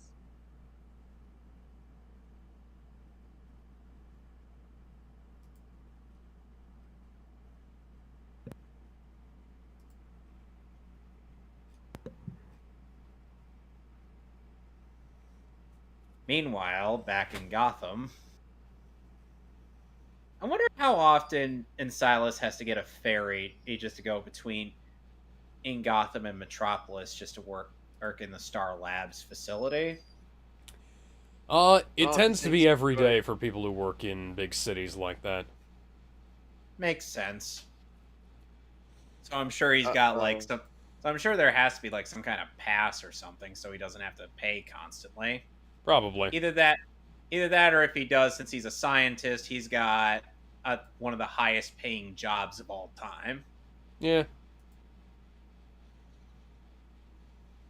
Oh, by the way, Silas, look behind you.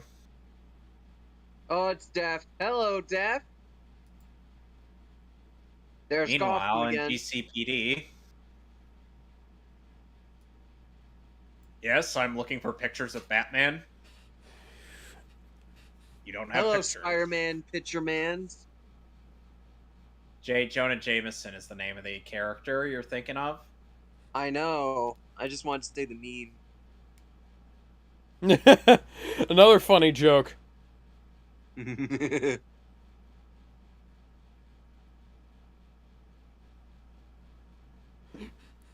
Oh boy. Oh boy. Guess we're in the Batman Vampire universe, which means I'm gonna get my head bitten off. God fucking damn it, I hope it's by Catwoman this time. Now, Alex, I have to ask, what do you think influenced Zack Snyder to cast J.K. Simmons as Gordon? I don't know, but he does a damn good job. I'm not saying he doesn't, and J.K. Nice. Simmons is certainly no stranger to DC, since he has voiced a number of characters in the DCAU. Yeah. Including General Eiling, who worked with Amanda Waller and Cadmus.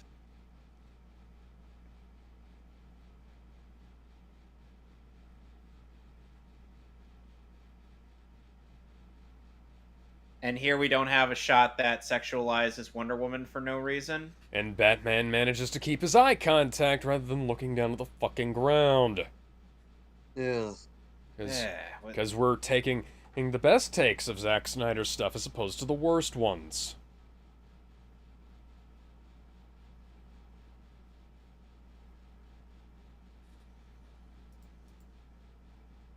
Barry's such a dork.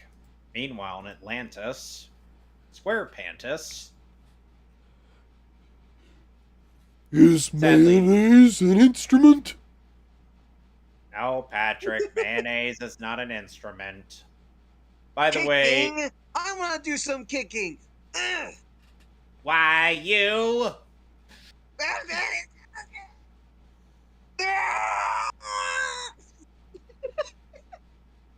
Whoever owns the white sedan, you left your lights on. And here we have Atlanteans establishing they can only communicate via trilling while underwater, which kind of gets contradicted in Aquaman. Yeah.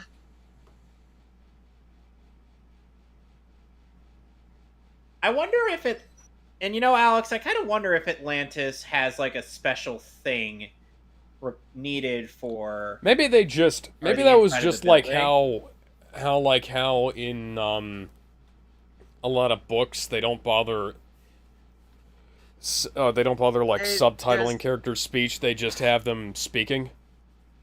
She has a British accent, guys. Oh. In the original take, Amber Heard spoke with the accent in the Aquaman movie that we get in 2018, but they reshot it so that she doesn't have the accent. Oh, yeah, new stuff. Look at that, Steppenwolf Boom-Tombed here. Yeah. Yep.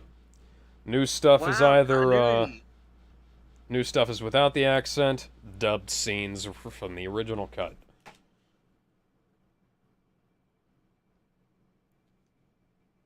He doesn't just appear out of nowhere. Oh, that's a jump scare that actually scares. Yeah. Because Steppenwolf doesn't look like just an average grandpa. And there's, like, continuity because there's a little bit of time of him showing up. Ooh, he's dead.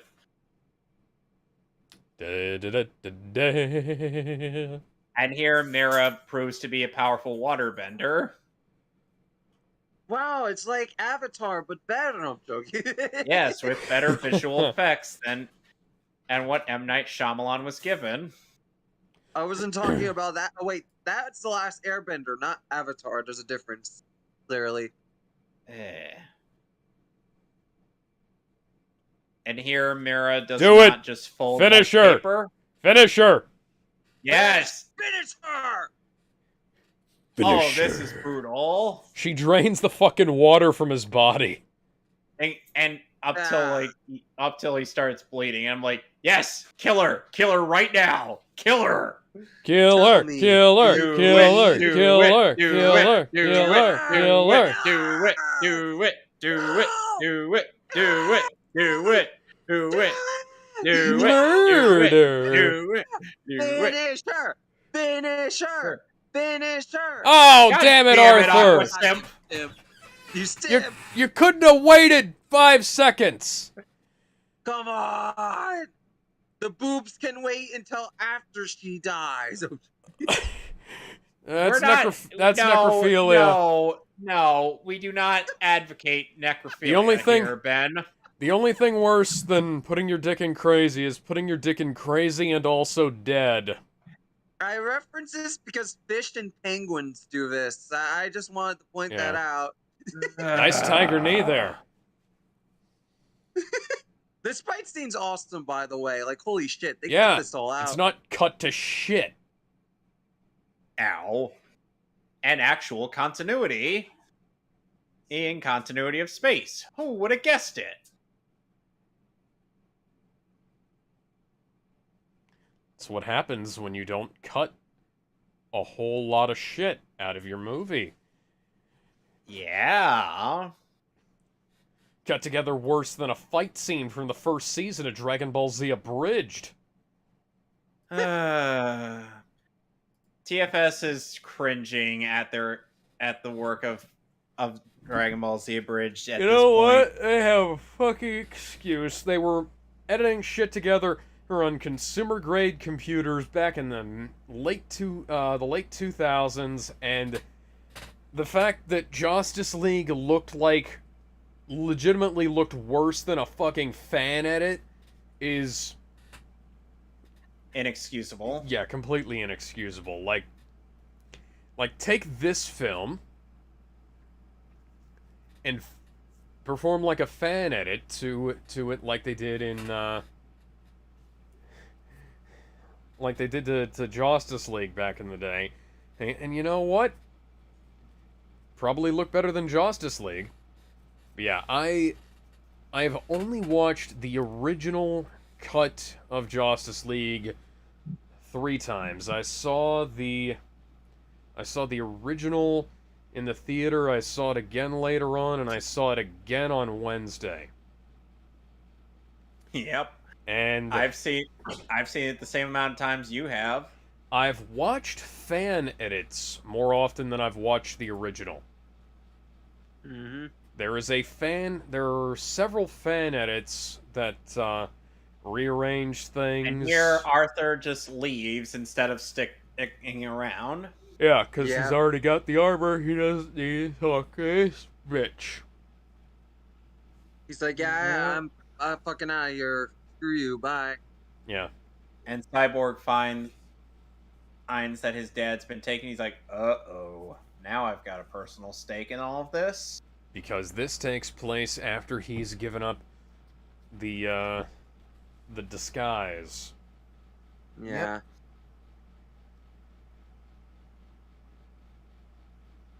Look at that. It's the same now, shot. Alex, they didn't have to reshoot that. He doesn't. Yep. It's not like he has the fucking hoodie in the next scene, anyways.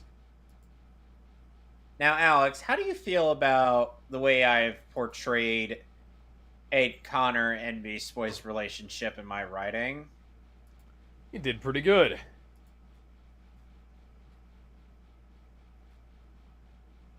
I feel like those two and Cyborg are just like a trio of besties.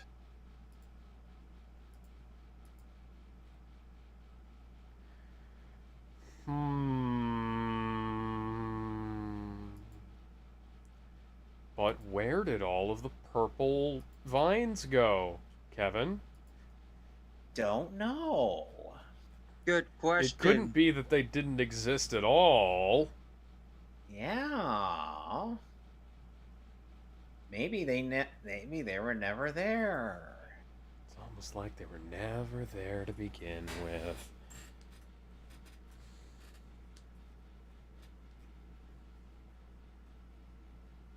Or they will die. Well, close enough. Part 4. Change Machine. You know, I've been standing here long enough, and I've had these pictures of Batman on standby. I didn't even get them from my usual photographer. Oh, there. Look at that! Look at that! Reprisal of the Junkie XL and Hans Zimmer theme with a little bit less doominess in it. And not a reprisal of a theme from a different universe entirely.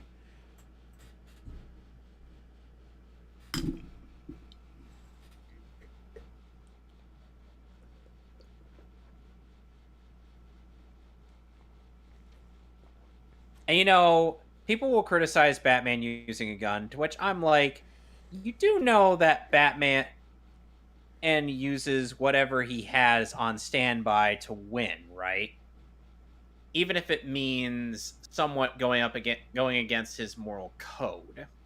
Because Batman has used those weapons like guns before.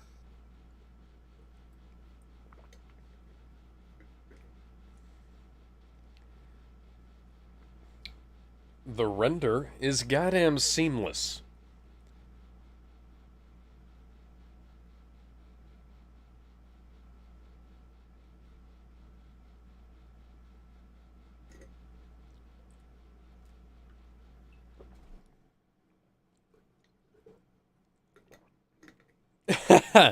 That's a joke that actually works. Funny joke is funny. Also, for whatever reason, Jeremy Scott seems to think that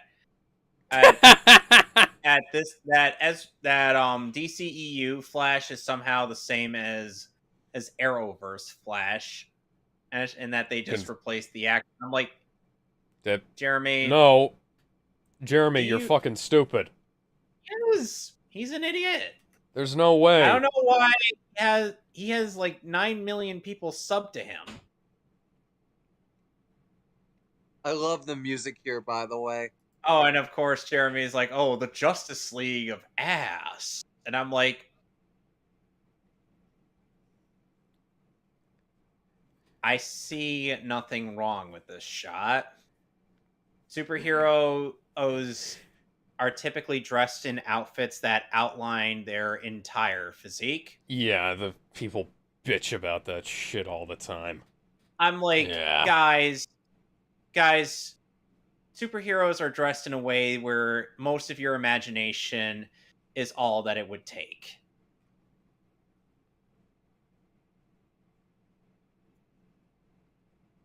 For real. I love how it says dramatic rock music. Yep. Simple. We go in there, kick they ass.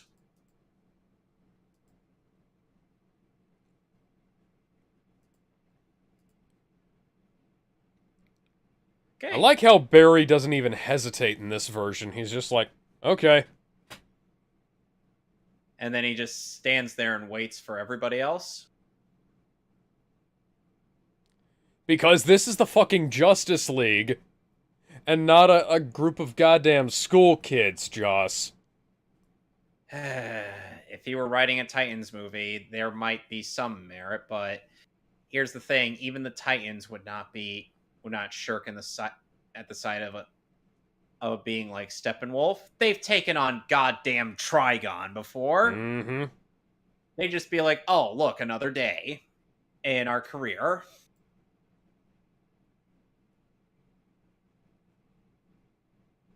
Yeah, a lot of us are. Yeah. Foreshadowing for a line later in the film that also got cut out. The scent is on you. I just love how Steppenwolf's like, oh, the scent is on you. You reek of the mother box. My word, you're disgusting. Take a damn shower. You're not a cosplayer at an anime convention.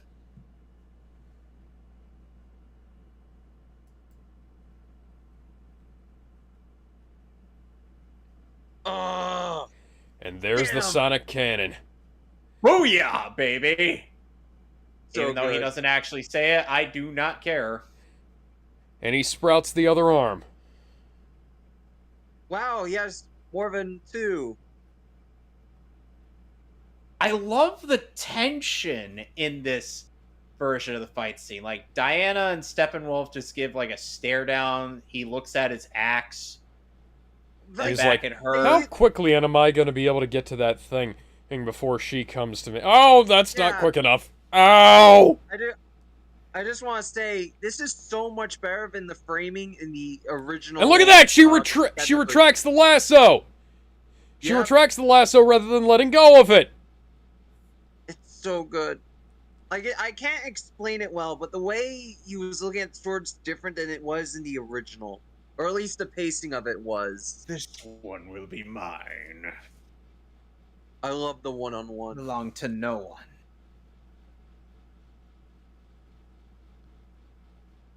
So good. Fight choreography is really it's just really good. Batman's kicking ass over here. And Flash is the one to and Flash is the one to remind them that we're supposed to be working together. Ow! So one thing that Jeremy and Birdman point out that is a bit weird is like the fact that Barry is leaving it up to Cyborg to escort these people up while he doesn't carry anybody. To be fair, he's looking around, making sure there's no, demons. Okay, so that actually makes a bit more sense when you mention that factor. He's on patrol. Yeah. He is literally on patrol. Well, he's the guy who can cover the most ground in the fastest period of time.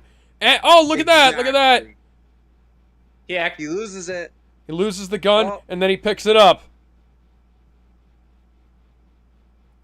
Poosh! And it's not edited like a schizophrenic mess. Poof! Roundhouse kick! A tornado roundhouse kick, and he fucking murks that parademon! And the gauntlets come in handy.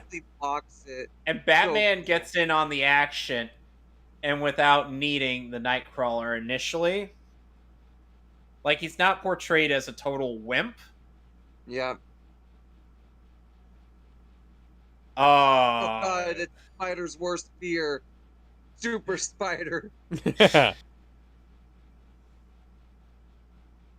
I love the recurring theme in which is titled World-Ending Fire. Yeah. Metal is shit. Like, there's an actual leitmotif I can imagine here.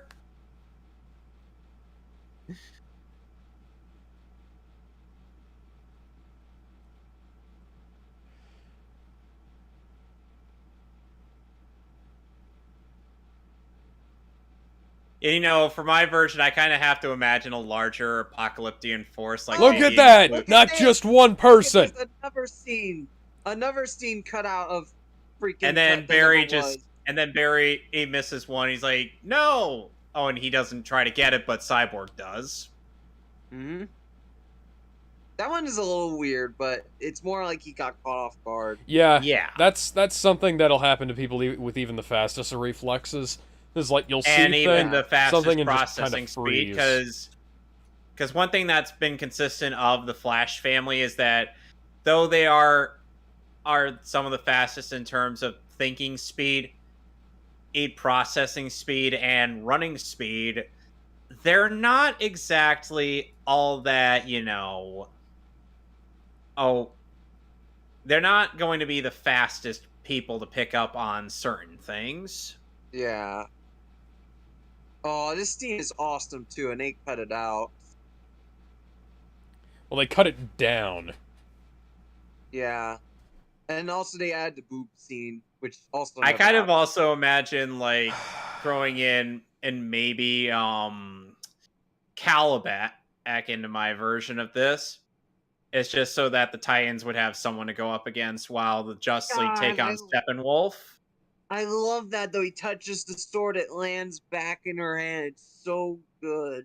How does that sound, Alex? And he's so engrossed in that, he's not even thinking about it. And look at that! He lands on his face instead of landing in Wonder Woman's boobs. And Steppenwolf still punching the glass. And Batman doesn't make a sarcastic comment, oh wow, he is tall. Mm-hmm.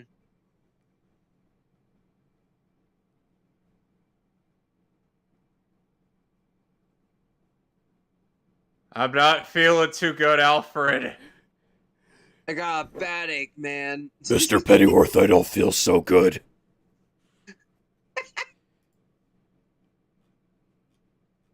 You know, something that Screen Rant ended up lampshading in their pitch meeting for this version of the movie, they're like, "Oh, we're gonna have to play this or this little choir bit here every time Wonder Woman's on screen because we need to accentuate it." And I'm like, "Damn it, guys! Can you just not? Can't you just like say, you know, oh, let it just play, just let it just play out." It's what's known as a leitmotif for a character, if that makes any sense. Yeah. Yeah. Like, I could identify the choir with Wonder Woman and and quite a bit of the other stuff for the rest of the cast.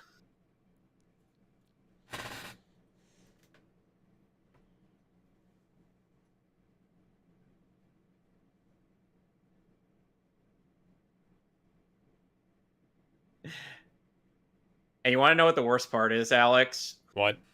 Because of what I end up setting up for my version, I have two characters who could probably break into the Unity. Yeah.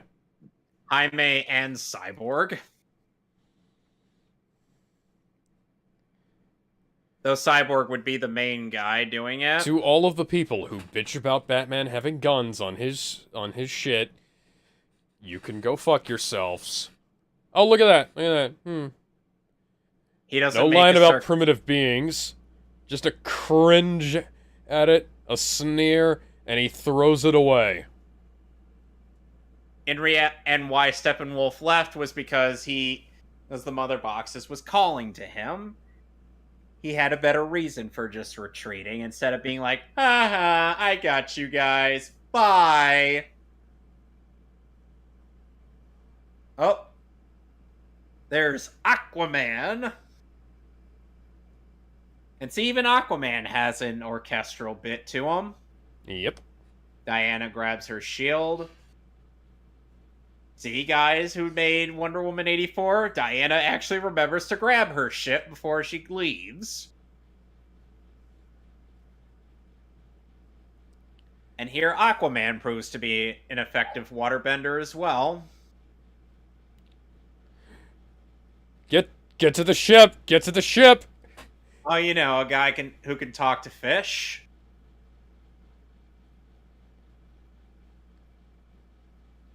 Fish! I'm joking.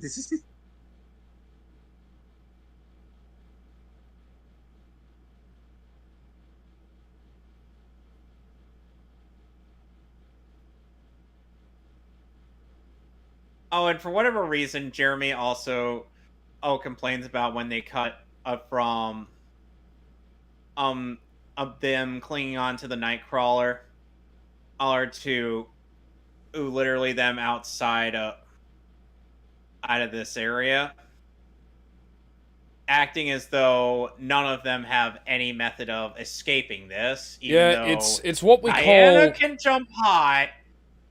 Flash could run up that wall. Yeah, Flash also has quick healing. He's just not in great shape right now. Yeah. And Batman has the grapnel launcher, yeah. Yeah, he could also, and if he needs to, he could have also carried Barry. Mm-hmm. And Aquaman is self-explanatory. Yeah. Meanwhile, no stupid line about, oh, he just left us. Excuse me.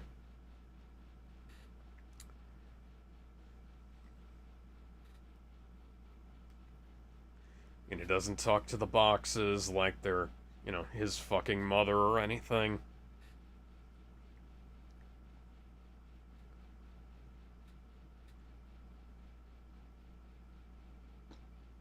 They're tools. Tools with minds of their own, but tools nonetheless. Yeah.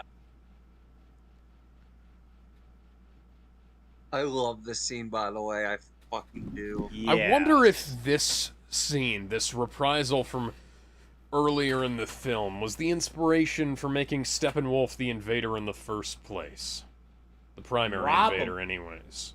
That probably might have been the case. But the thing is, they don't have Steppenwolf uncovering the anti-life equation in the Joss Whedon cut. So that in itself falls apart, art narratively.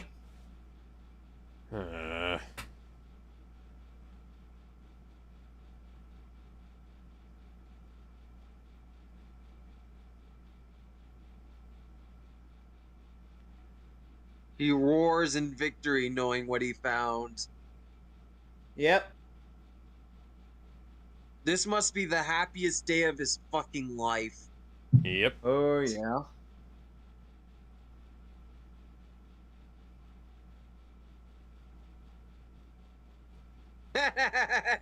Character. Fucking character.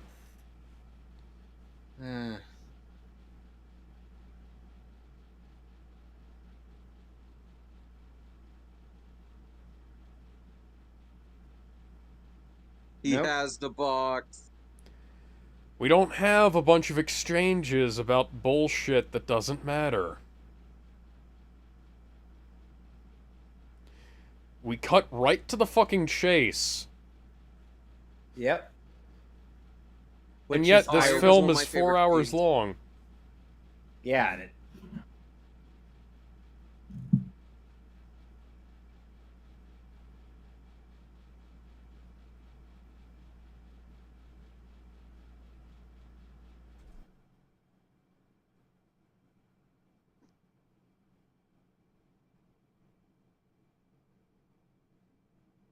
Multiverse, he says.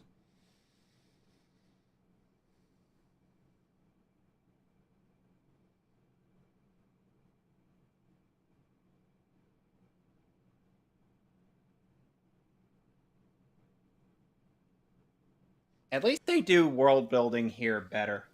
Yes, and we saw a part of the anti-life equation back in BVS.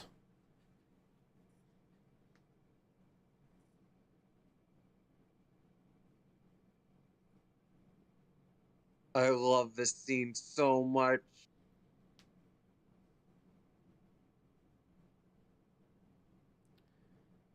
He retreats. The others begin to bow, and I don't think he even realizes why. No, he knows. I know, but oh my god, I love this. Look at this. Such a great reveal, man. Sadly not voiced by Michael Ironside, instead voiced by someone who has just as much of a deep, booming voice. And the armor retreats. Look at how he reacts. I love it.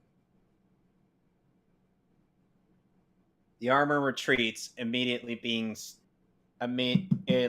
knowing his superior.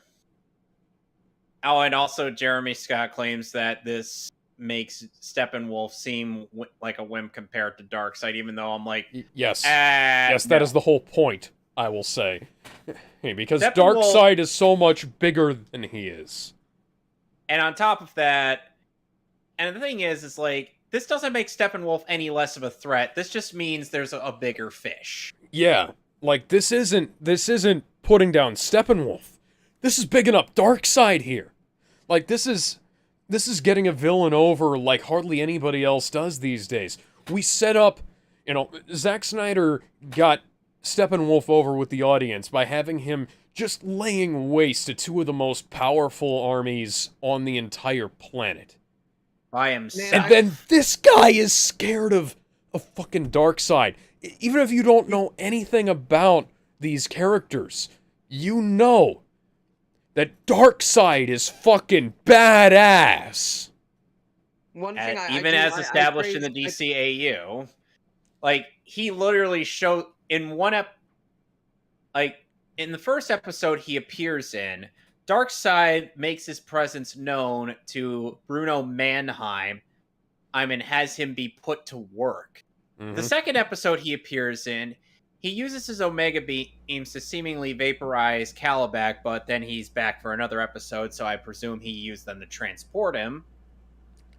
And which I believe is another ability the Omega beams have. He just prefers to kill people.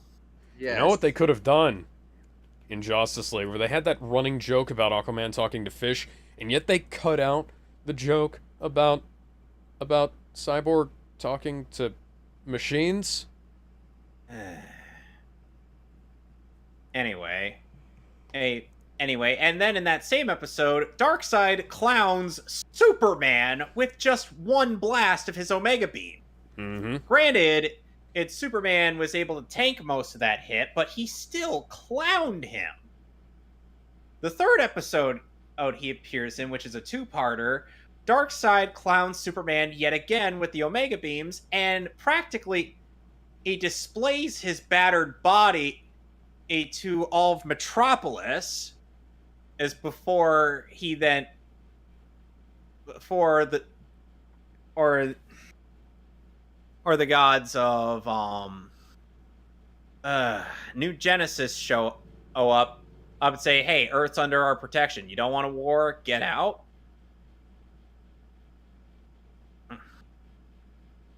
And then Darkseid's like, oh, savor this moment, Superman. Yep. And in my version, the Allies intercepted in 45. Yep, with Captain America leading the charge. Because I figure, yeah, the Nazis probably would have lasted a little bit longer if the Red Skull hadn't betrayed Hitler. Yep. Yeah. Anyway, so then Darkseid's like, yeah, savor this moment, Superman, but every victory has its price. He then uses an Omega beam to kill Dan Turpin, and thus Darkseid just decided to be petty and not leave without taking something from Superman before he does so. Before he goes. And this is something that we saw in Batman v Superman. Only now we get an up-close and personal view.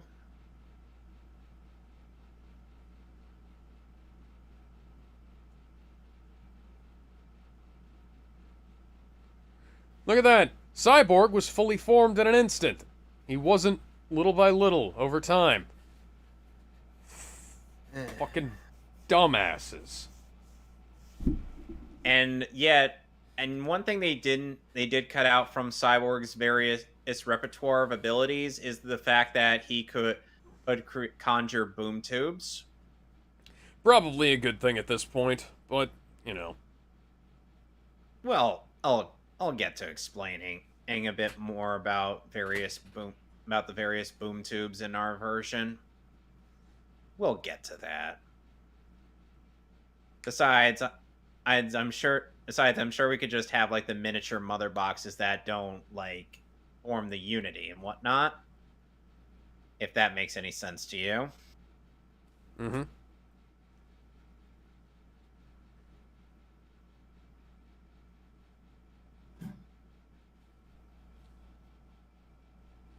Yep.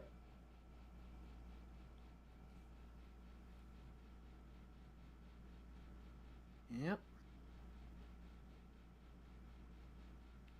And if you can hear the music subtly building in the background. I love this. Victor's the one to say it. He shows it, rather. Yeah. He is the Superman. That's exactly what he is. I love how he's the most colorful one in the room. So good. This shot was in many trailers. There was a lot of speculation, and guess what? It was exactly what it turned out to be. And you know what? You know what they did in the end? There wasn't a whole bunch of stupid, pointless conflict between the characters.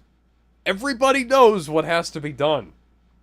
Yep. Yep. Even if it's a bad idea. Thing that I know for a fact that even you hated. It's a bad idea? Sometimes a bad idea is better than no idea. But it's still one that I really liked. Even if it were a bad Yeah. idea, I'm like, yeah, this was worth it. I remember. I don't I'll care get how to it. dumb this was. This was a neat moment. I'll comment on it when it happens. You know what I assume might have happened? Maybe Jean might have gone to might have found located Martha, read her thoughts, and then figured, maybe a Martha should talk to Lois. Yeah, we just need a little push to put things in the right direction. Yeah, that's kind of what I figured Jean did, because Jean knows that that the world needs Superman, and he's a guy that I do want to ask. I do want to ask. How far was Martha from the city? Because I'm pretty sure she was decently far. I think so. Yeah, I think she was in Kansas at the time. Yeah, I think she moved closer to the cafe that she works at. So the only reason why, and Jean knowing these things actually makes sense, considering he's a telepath. He reads minds. And I feel like with Martha being in Kansas, this makes a bit more sense. Even if it is a bad idea, I feel like it's done well. I understand why you guys think that. I also think that it would have been a better idea to just have Martha be there. Yeah, but that probably would have been, but I also, which is how it was in the original version of this scene, by the way. Yeah, I get that. It's just, I still wonder if people were still asking Zack Snyder if Harry Lennox's character, or in there were those storyboards about Martian Manhunter showing up in the film. And that's and Zack was probably like, "Hey, Harry, by the way, you're Martian Manhunter now," and he's probably like, "Wait, what?" And then he's like, "Oh, cool." It's like that. It's like how they told Alexander Siddig that Julian Bashir was like a gene-spliced hyper genius, like 2 weeks before they filmed the episode where they revealed all that. And by the way, Harry Lennox is also no stranger to DC, because he has voiced in DC properties before. He probably... what did he do before I go off and make a joke of myself? Give me 1 second. Go on BTVA.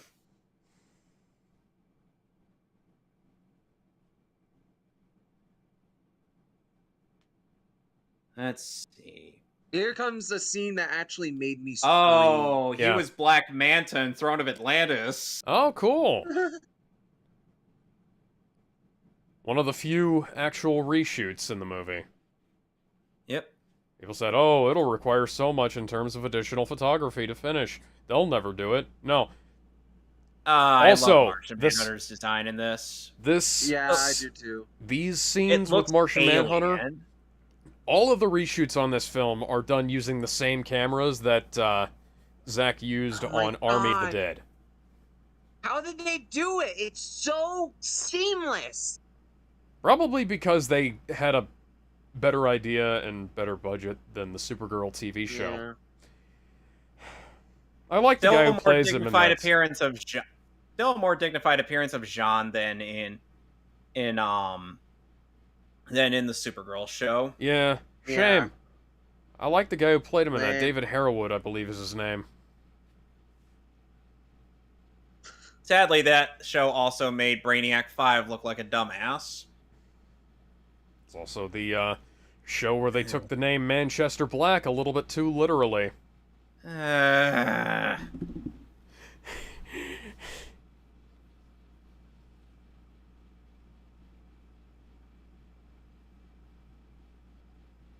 the Mother Box saw that Superman is likely one of the most powerful beings out there, and could probably give Darkseid a run for his money. So yeah, and plus the last time the Mother Boxes were up against a god, like being, they literally the unification literally it was stopped.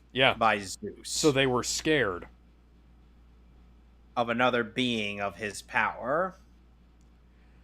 Beautiful lie. Right there. And thus ends part 1. Yep. We will be reconvening in 2 weeks on part 2. 2 weeks. Yeah, we have. Because we gotta do the Dark Knight next week. Fine. Yep. Fair enough. Until then, I'm still mad. Until see y'all then, later. we'll see y'all later.